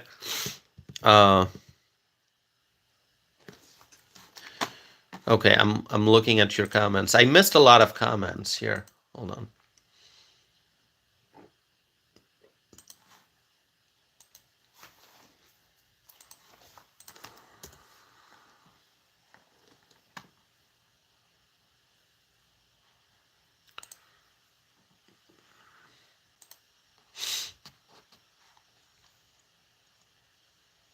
Okay. All right. Freshly is saying, can we talk about the Department of Efficiency? You mean Doge, right? Government efficiency. That's Vivek and Elon. We'll talk about that. Gianna is saying, toss if you should start a call-in segment.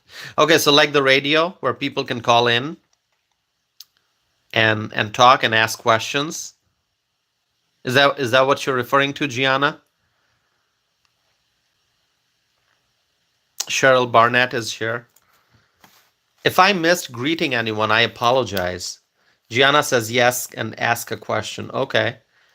There is a feature called Ask a Question here. I've not used it because I just listen to your questions. I just read your questions in the live chat window. But maybe I'll do that. Listen, I'll tell you one thing. If you have thoughts about any improvements that I should do for my channel, for my live stream, please share with me those thoughts, okay? Please share with me those thoughts. I would appreciate that. Okay, if you have recommendations or suggestions, please let me know. I would appreciate that very much.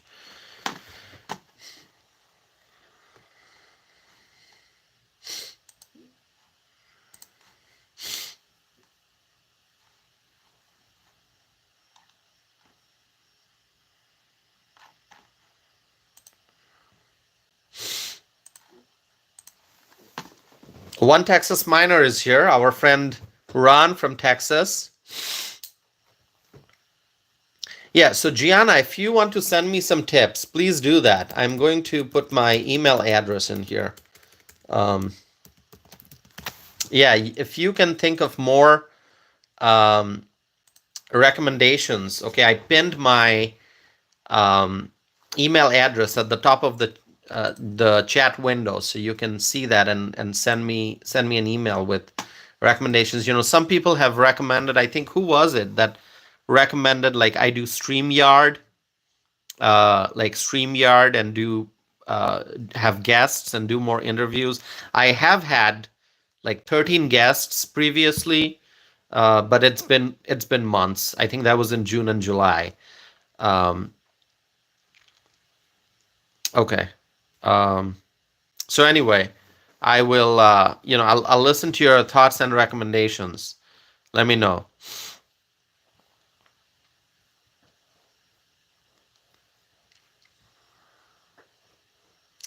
Pat is writing about some other software. I see that. Okay. All right. Okay, yeah, if you have recommendations about what software I should use, or should I do any kind of, I don't know, improvements, let me know. Gianna says also a best of the week recap show of the hottest stories of the week. That's a great idea, Gianna. That's a great idea. Maybe I should just pick a day, maybe like a weekend, maybe a Saturday, and just do a recap of the hottest stories of the week. That'd be pretty cool. I like that. Let me write that down, okay? Give me 1 second. I'm going to write that down. So first, you recommended a call-in segment. Then you said hottest stories of the week. Okay. I like that idea. Thank you.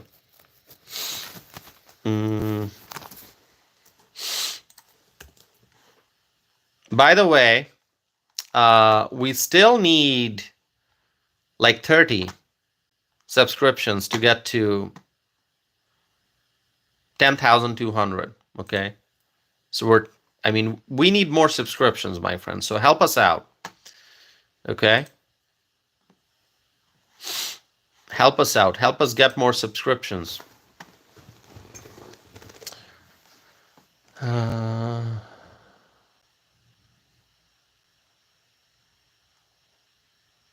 Candy says, at the end, we all wave goodbye and say where we are from. Yeah, we do that quite a bit, right? We ask people where everyone's from.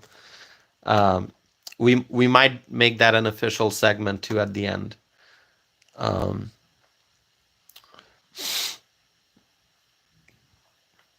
True Patriot is saying, I don't have time to watch all the live streams. A weekly recap would be great. So support for weekly recap is growing. That's great. That is great.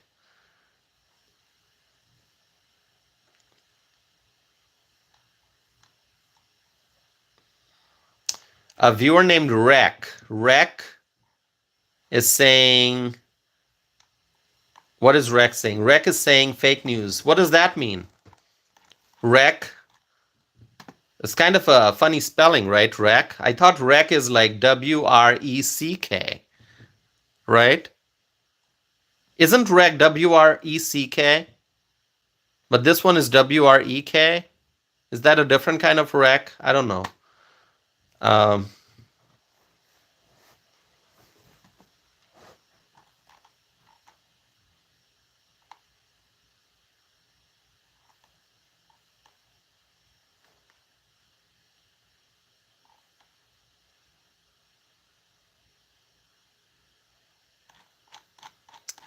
is that just a screen name, or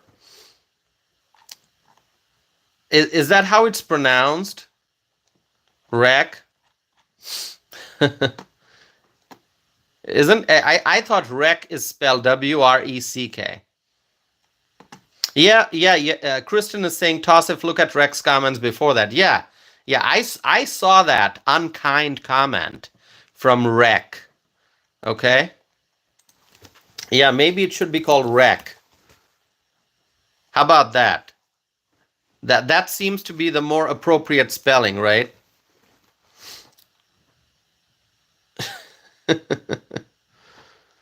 Okay. Yeah, Crockett, I saw that comment. I saw that comment, Crockett. That's not a kind comment from Rec. Okay. Yeah, I saw that. No wonder the name is Rec. Yeah, it should be Wreck. Maybe like it's a train wreck. Okay, how about the viewer named Wreck? We just say it's a train wreck. How about a train wreck? Car wreck, right? Train wreck. Yeah, a viewer named Wreck coming here and trying to insult me. I am an American. Okay, my friends here know this. I am an American. Okay.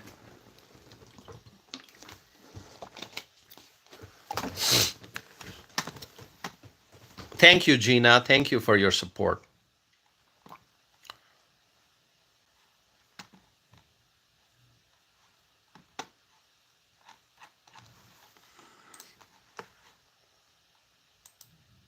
JS says, I'm a Democrat. All right. Well, if you're a Democrat, congratulations on your party losing big time. All right.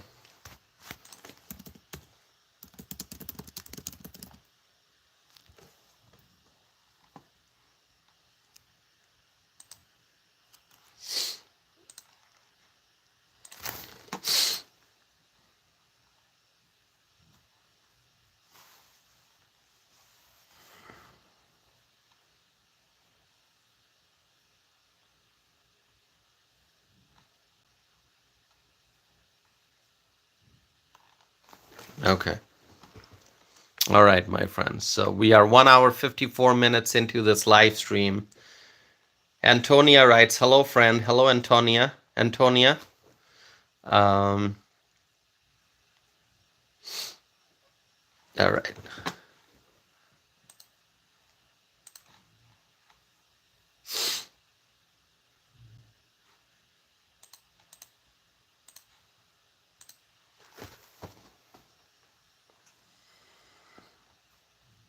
Okay.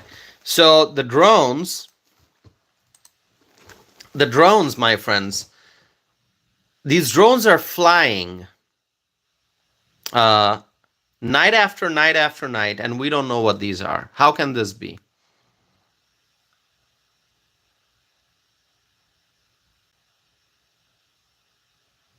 So the drones. I just saw right before I started the live stream, and let me look it up now. I saw that drones were like seen in Georgia. Drones were seen in Georgia, in Atlanta. Okay. Yeah, I'm seeing a news here that mysterious drones were spotted in Atlanta. And obviously there have been hundreds and hundreds and hundreds of drone sightings nationwide. Nationwide. New Jersey, New York, Connecticut, so many other states, California, Tennessee, and now Georgia. What is going on? Why don't we have answers? Why don't we have answers? You know, reportedly, a New York airport was temporarily closed due to drone activity. And as Cheryl is saying, wow, really, in Georgia? Yeah, Cheryl, are you in Georgia? Is that where you are? Cheryl Barnett? Are you in Georgia?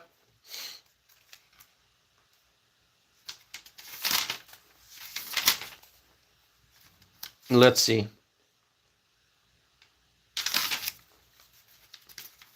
You know, I usually write down where everyone's from. So Cheryl, I don't know if I wrote down yours. Yeah, you're in Georgia. Okay, Cheryl, I wrote it down.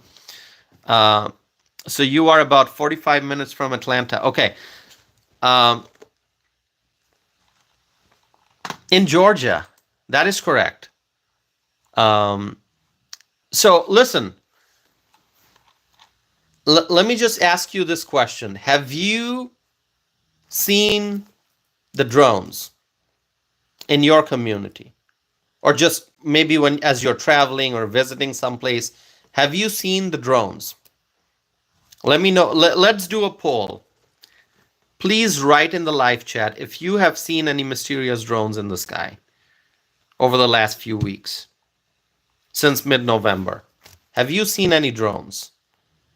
And we're not talking about like let's say you have a friend who's a photographer who's capturing, I don't know, videos or images using a drone. I'm not talking about that. I'm talking about like mysterious drones, the ones that people are worried about, the ones that are, you know, like a size of a car or an SUV. We're talking about the ones that people are deeply concerned about. Have you seen drones?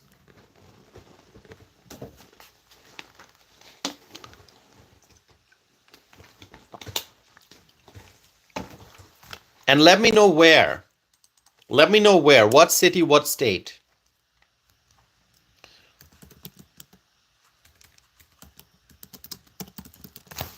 What city, what state?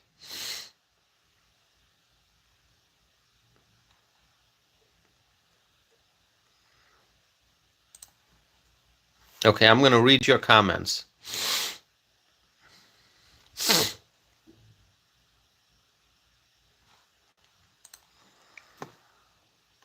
Okay, let's see.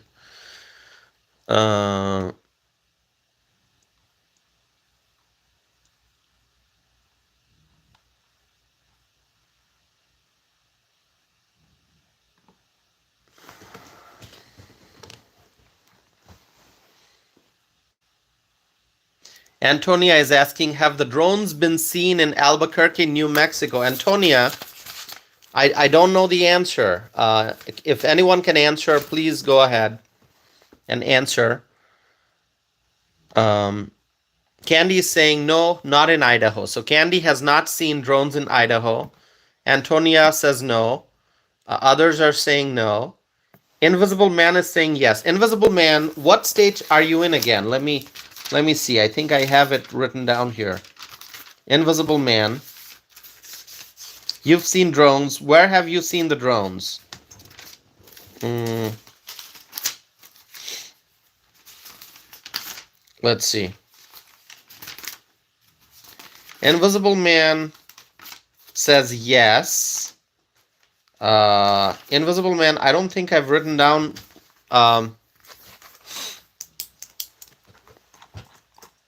Nope. So you have not seen? Is that what you're saying? Nope. That you have not seen? Okay.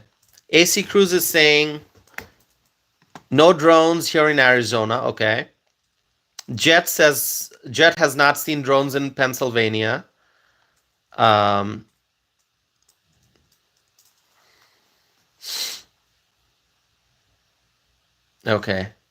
Kristen is saying, when I looked for drones last, the sky was beautiful and clear. That's great.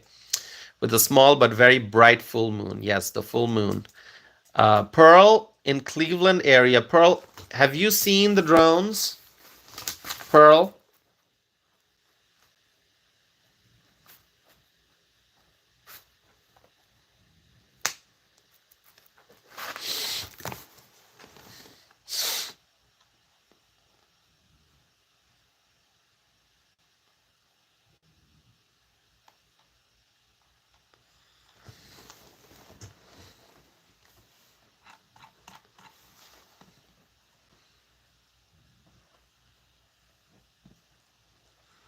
Fepson is saying, I'm in Jersey and see them every night. So Fepson, would you tell us more? Would you tell us more about what the drones act like? I mean, do they just hover? Do they move really fast? Do they have blinking lights? Or what's your observation, Fepson? So Fepson is in New Jersey. What's your observation about the drones?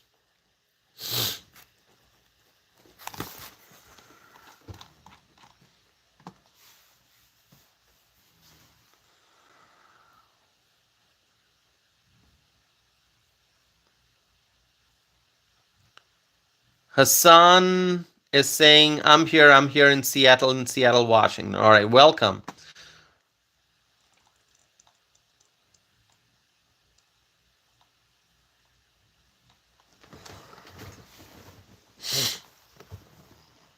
Okay, Claudia is saying good night. All right, good night, Claudia. Good night, Claudia. And yes, let's continue to pray for our friend who passed away, Turbo, Joshua. Let's continue to pray for Turbo. Claudia says, I'm going to say good night, Tosif and everyone. Love you all, love to all.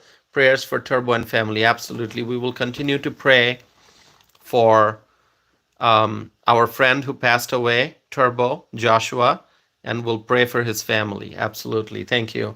Have a good night, Claudia. Fepson. Okay, I see Fepson's comments. Fepson is saying it's freaky. Yeah, a lot of people are so worried. So, I mean, people are worried. People are worried. When you see drones flying over, your community, your home, your office, your neighborhood, people get worried. Absolutely.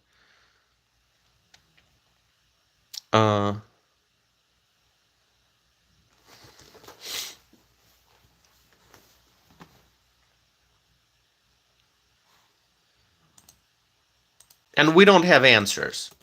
That's what bothers people. We don't have answers. I mean, the government is saying that it's not a security threat. Then what is it? What is it? And, we're not getting... So the federal government has jurisdiction over airspace. It's not local government. It's not state government. And state and local government officials are waiting for answers and not getting answers.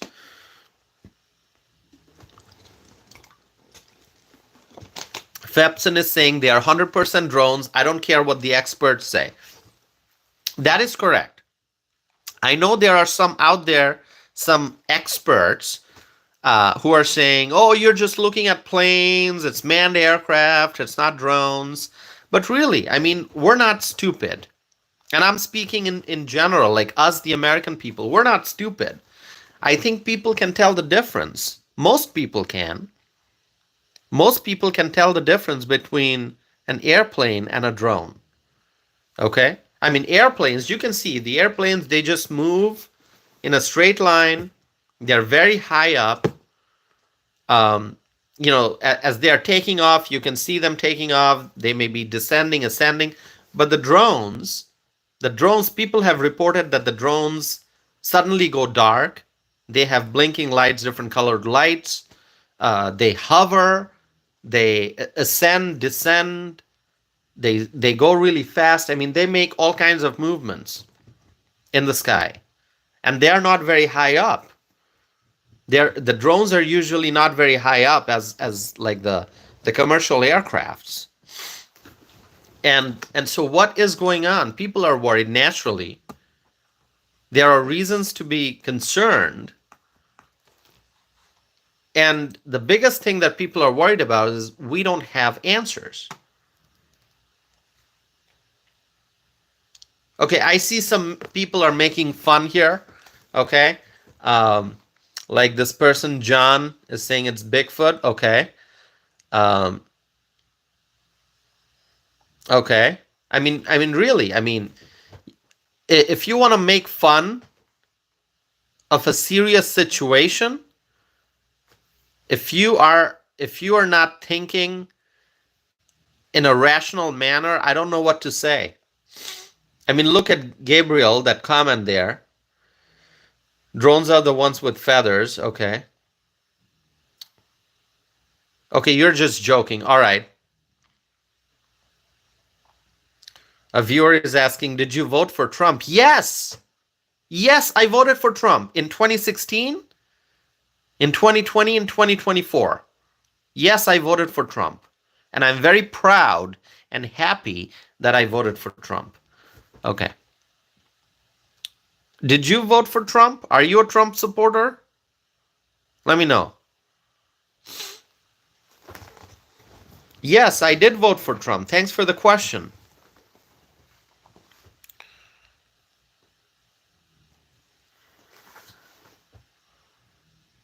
Okay, Newt says, I too voted for Trump. Well, welcome. Okay?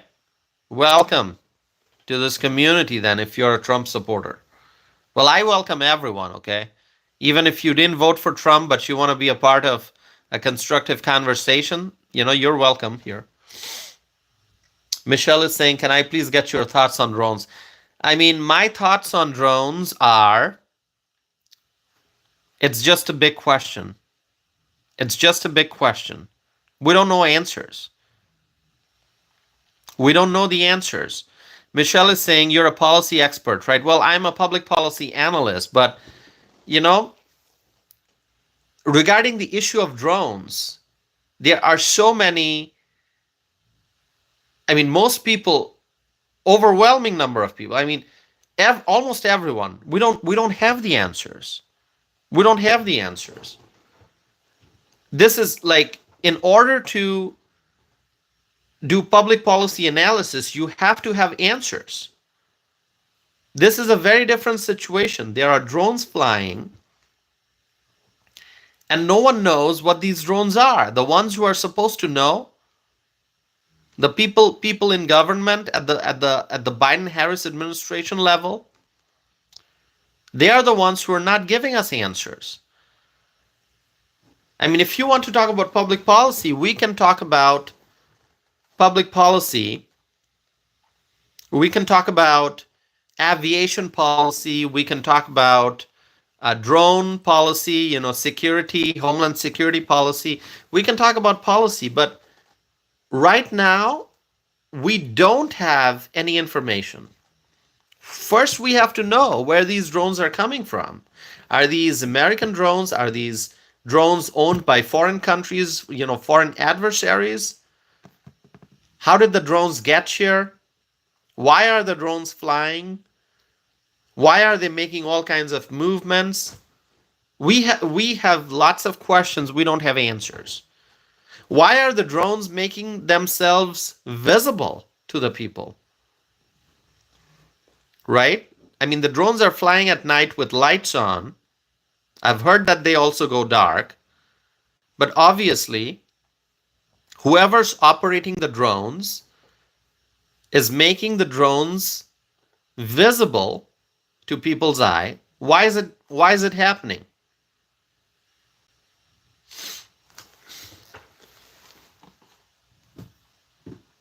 Okay, so I see a lot of your comments here. Um, I apologize if I am not able to read each and every comment because there are so many comments here. Um,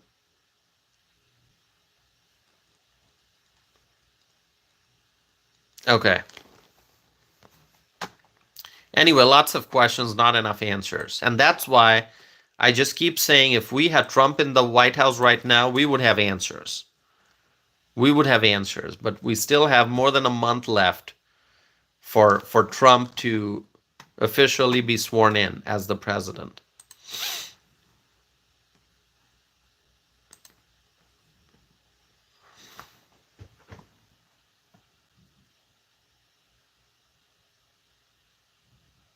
Okay. All right, my friends. By the way, let me ask you. I posted book recommendations. I posted book recommendations on my channel. Did you see that? Did you see the book recommendations I posted?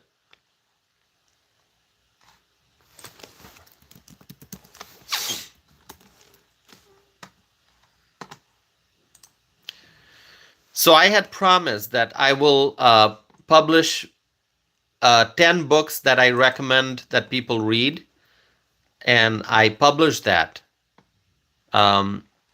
It's on my YouTube page.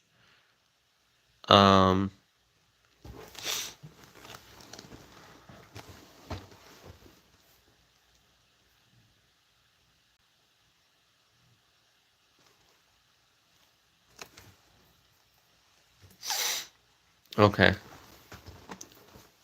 One Texas miner is saying, no, I didn't, but we'll definitely check it out. Okay.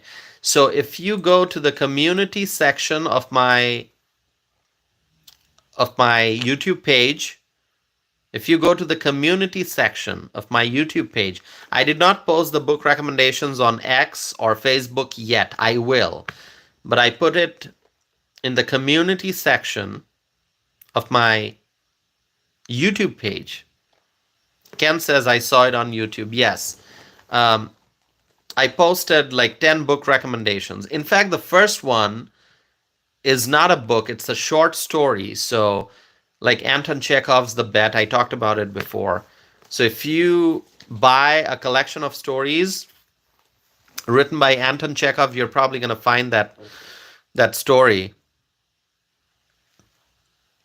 in that book.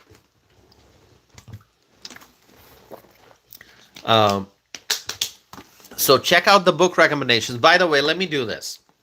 Let me mention what the books are that I recommended, okay? First, I wrote The Bet by Anton Chekhov, and I know our friend One Texas Miner has already read it. That's correct, right, Ron? You've already read the story, The Bet. I know Ron mentioned it. That he read the Bet already. It's written by Anton Chekhov. Okay. The other one is Love Your Enemies by Arthur Brooks. Love Your Enemies by Arthur Brooks. One of the best books, in my opinion. The Master and Margarita by Mikhail Bulgakov. So, The Master and Margarita, this is a book that, if you remember, I was looking for, as I was doing live streams, I was looking for this book on my shelf, and because I have so many books, I couldn't find it, but now I have it here.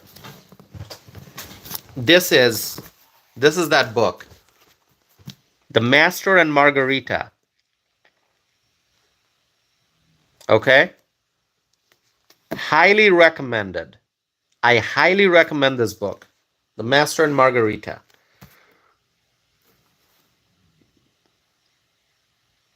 Can you see it? Okay. The Master and Margarita. Great book. Great book. Truly amazing. Read it. I wrote a paper on this in school. And then Waiting for the Barbarians. I've shown that one to you before.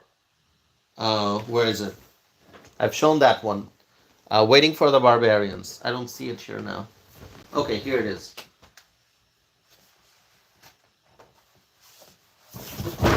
Okay. Waiting for the Barbarians. As you can see, winner of the Nobel Prize. Can you see it? Winner of the Nobel Prize in Literature. Winner of the Nobel Prize in Literature. Must read book. This is the author. J.M. Coetzee. He's South African, but now he lives in Australia, last I checked. Okay? South African author, lives in Australia. Okay. Michael Brown, are you here? Our friend Michael Brown from Australia, and Stuart. Stuart, are you here? Oh, I see Misty is here. Hi, Misty. Misty, did you just join? Or have you been here a while? I see Misty is here, our friend Misty. Michael Brown says he's my neighbor. Who's your neighbor? Just kidding. Okay. Michael Brown is kidding. All right. Joe Boy says, I live in Australia. Oh, really? Where in Australia, Joe? Joe is from Australia. Where in Australia, Joe? Stuart is still here. Okay. Misty just joined. Hi, Misty. Yeah, so this is one of my highly recommended books, Waiting for the Barbarians. Winner of the Nobel Prize in Literature. Okay, so other recommendations that I have. A River Runs Through It. Where's that book? Do I have it here?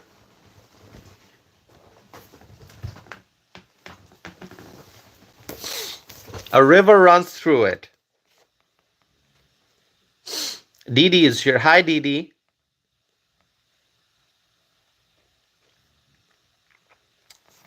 A River Runs Through It.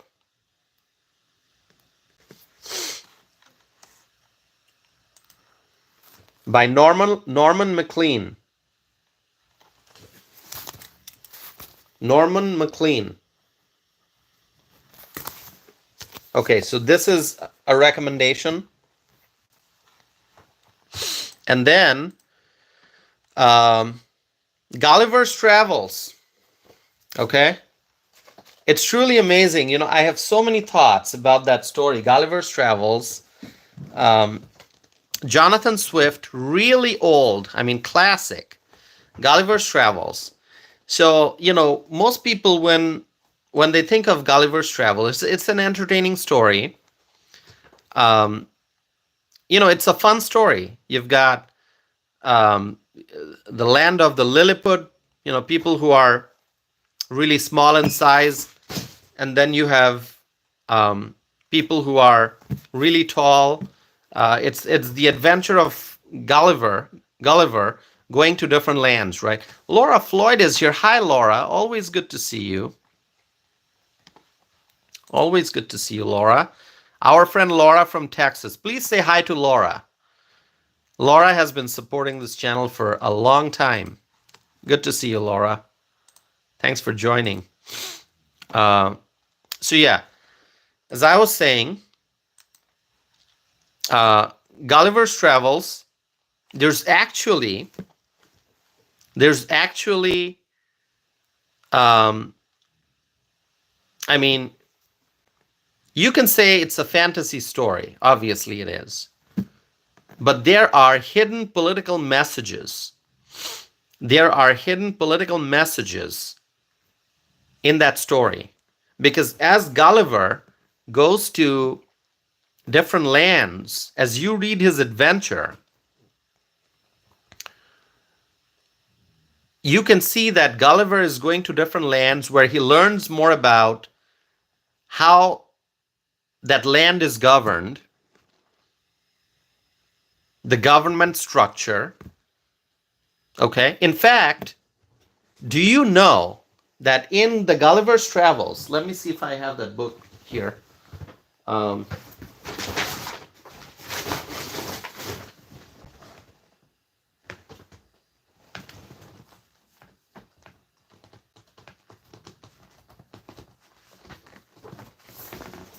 Here, let me tell you something. Uh, let me tell you something. Give me 1 second. I'm going to show you something very, very interesting. So this, Gulliver's Travels, it's actually a political theory book. It's actually a political theory book if you look at it from that angle. Because you can see that this is in part 1 of the story. Did you know this? That there were articles of impeachment against Gulliver. I don't know if you can read this. There were articles of impeachment against Gulliver in part 1 of the story. Yeah. There were articles of impeachment. So as Gulliver goes to different lands, he experiences the government structure. He interacts with the people. He learns more about their customs and what the rules and the customs and the laws are in different lands. And really, it's truly amazing. So Misty is asking, what book is that, Toss? If it's Gulliver's Travels, Jonathan Swift, one of the books I recommend, one of my top 10 recommendations, okay? Okay, why is John here? John Piddock, I don't know. Why is John here busy trying to make fun of me and whatever I say, whatever I do? I mean, really, why is that, John? I mean, you want to go watch some other live stream, or as I say, if you don't like my channel, you can go watch cartoons, John. I mean, what's wrong with holding a book and showing it to people? Oh, what's wrong with that? What's wrong with it? I mean, I'm trying to share some information here with those who are interested to listen to me. I mean, if you got, I mean, you can go watch cartoons if you want. And as I often tell people, if you don't like what I'm saying on this channel, go and watch the replay of Al Gore's and John Kerry's campaign speeches. Really old campaign speeches, but you can still, I'm sure those are still available on the internet somewhere. Okay? Go watch Al Gore. If you don't like my channel, you are better off watching Al Gore's speeches on global warming, okay? Go do it. Anyway, so I'm just sharing book recommendations. So Gulliver's Travels by Jonathan Swift, and then Mrs. Dalloway by Virginia Woolf. Mrs. Dalloway by Virginia Woolf, another great story, great novel. And then I got one more. Hold on. I don't think I have that here. But Bulfinch's Mythology. Bulfinch's Mythology. So Thomas Bulfinch, it's a very thick book. It's mythology, Greek and Roman mythology, and much more. So I recommend you read that. It's a very thick book, so you can read that. I like Greek and Roman mythology. Okay. And then The Taming of the Shrew by William Shakespeare. The Taming of the Shrew by William Shakespeare. It's a play. I love it. The Taming of the Shrew by William Shakespeare. I love Shakespeare's work. You know, Macbeth is another one, but The Taming of the Shrew, that's recommended. And then I wrote Why We Sleep by Matthew Walker. Why We Sleep. It's a book by Dr. Matthew Walker. It's a book on sleep.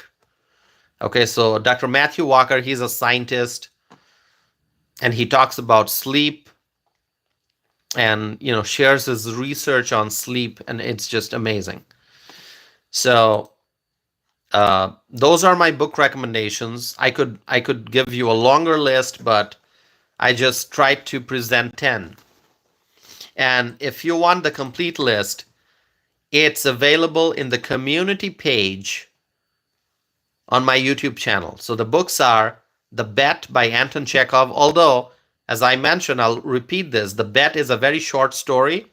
So you are probably going to, if you want to buy a book written by Anton Chekhov, a collection of short stories, you're going to be able to find that story, The Bet, in a collection of stories. So The Bet by Anton Chekhov, Love Your Enemies by Arthur Brooks, The Master and Margarita by Mikhail Bulgakov. I mean, and let me tell you, this is super amazing. This story had tremendous impact on me. Waiting for the Barbarians by J.M. Kadzia, A River Runs Through It by Norman MacLean, Gulliver's Travels by Jonathan Swift, Mrs. Dalloway by Virginia Woolf, Bulfinch's Mythology by Thomas Bulfinch, The Taming of the Shrew by William Shakespeare, and Why We Sleep by Matthew Walker. AC Cruz is asking, Tausif, which one is the book on sleep you just mentioned? It's called Why We Sleep. It's a question. It's called Why We Sleep by Matthew Walker. Let me see if I've got that book here. No, I don't. I left it in the other room. It's called Why We Sleep by Matthew Walker. You will find that book. Just look it up. Christian is saying A River Runs Through It. Awesome book. It really is awesome book. Really, really awesome. River Runs Through It. What an amazing story. So that's all, my friends. And you will find the complete list in the community section of my page, of my YouTube channel. Dee is writing Why We Sleep. Exactly, that's the name of the book, Why We Sleep by Matthew Walker. All right. So, my friends, that's all I have for tonight. Let me see. I'm looking at the poll that I'm conducting here. Let me look at the poll.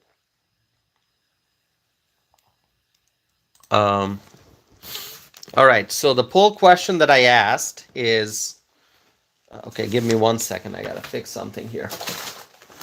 I've got a desk that is just full of stuff, you know. I have to reorganize my desk here. Okay, give me 1 second.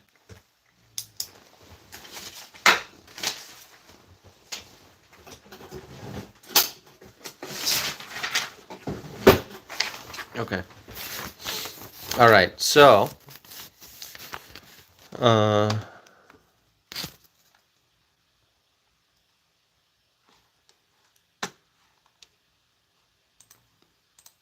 okay, let me look at the poll now and report the results. I'm going to end the poll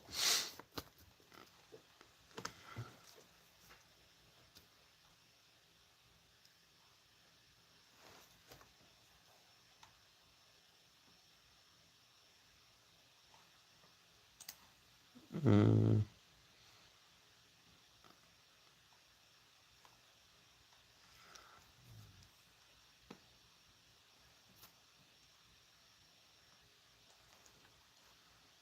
Okay, I'm going to end the poll here and report the results. So the question is, what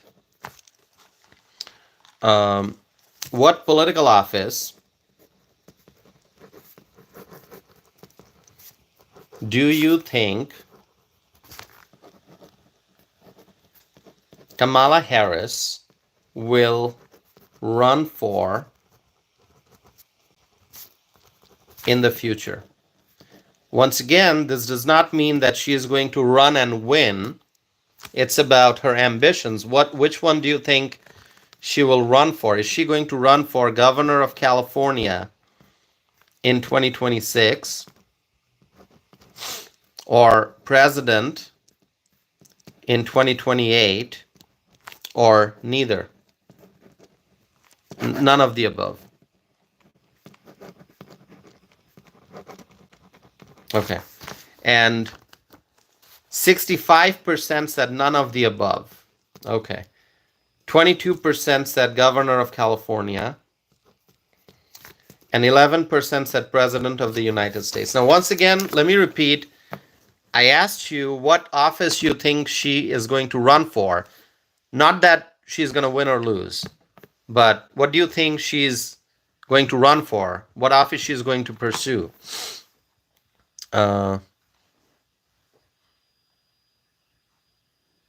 Okay. And so it's pretty amazing. 65% of the respondents, and there were 376 votes, 65% said none of the above. So not the governor of California, not the president of the United States. 11% said she's going to run for the president in 2028. And 22% said she's going to run for governor of California in 2026. But 65% said none of the above. Pretty amazing. Pretty amazing. You know, I don't know if she's going to run for governor or president, but if she decides to run for any public office, I hope she loses. Okay? I hope Kamala Harris loses. Yeah, I don't think she's going to run for president. She may run for governor. That's quite likely, I think. That's quite likely. I think she's going to run for governor. She probably would like to be, she would probably look for a position of power. And, in California, she may have an opportunity. Let's see. I don't know. But I can tell you one thing. The people of California, they now have a very bad governor, Governor Gavin Newsom. If Kamala Harris becomes the governor of California, she is going to be a worse governor. She is going to be way worse as a governor, way worse compared to Gavin Newsom. Okay? So thank you for watching, my friends. That's all I have for tonight. 2 hours, 34 minutes into the live stream. Thank you for supporting this channel. Still 25 viewers away from 10,200. So, subscribers, not viewers. 10,000. We're at 10,175 subscribers. We are 25 away from 10,200.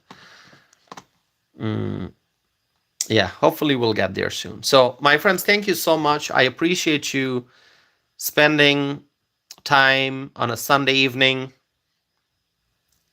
and Monday morning. It's Monday morning in the Eastern time zone. It's Monday morning in the Central time zone. So thank you so very much for spending time with me here. I appreciate it. I appreciate your support, my friends. Thank you. Yeah, we could not get to 100 likes here. That's okay. 79 likes today. That's okay. We'll get there next time. All right, my friends. I do have to wake up early, so I will end this now. Otherwise, I would have stayed maybe for half an hour more, but I I have to wake up early, so I'm gonna end this live stream. Thank you all. Thank you all for your support. We discussed many things today. We talked about the Chicago budget drama. We talked about Michigan and whether Pete Buttigieg will run for governor there. We talked about Kamala Harris's political future. We talked about the drones, and we still don't have answers about the drones. Okay. So, all right, my friends, thank you for all your support. I appreciate each and every one of you. If I missed responding to your questions and comments, I apologize. I know there were lots of questions and comments. So thank you for engaging. Thank you for participating in the live chat. Thank you for all your support. Thank you for subscribing. Thank you for liking this video. Thank you for sharing this video. And please continue to support this channel by liking and sharing the videos with your friends, family members, and your neighbors, okay? I will be back again soon with more videos, more live streams. Thank you so very much. May God bless you all. May God bless our President-elect, Donald J. Trump. May God bless the incoming Trump administration. May God bless the United States of America. And may God bless the freedom-loving people all over the world. Thank you, my friends. I will be back again soon. Thank you. Have a wonderful night. And once again, I'm very grateful for your support. Have a wonderful night.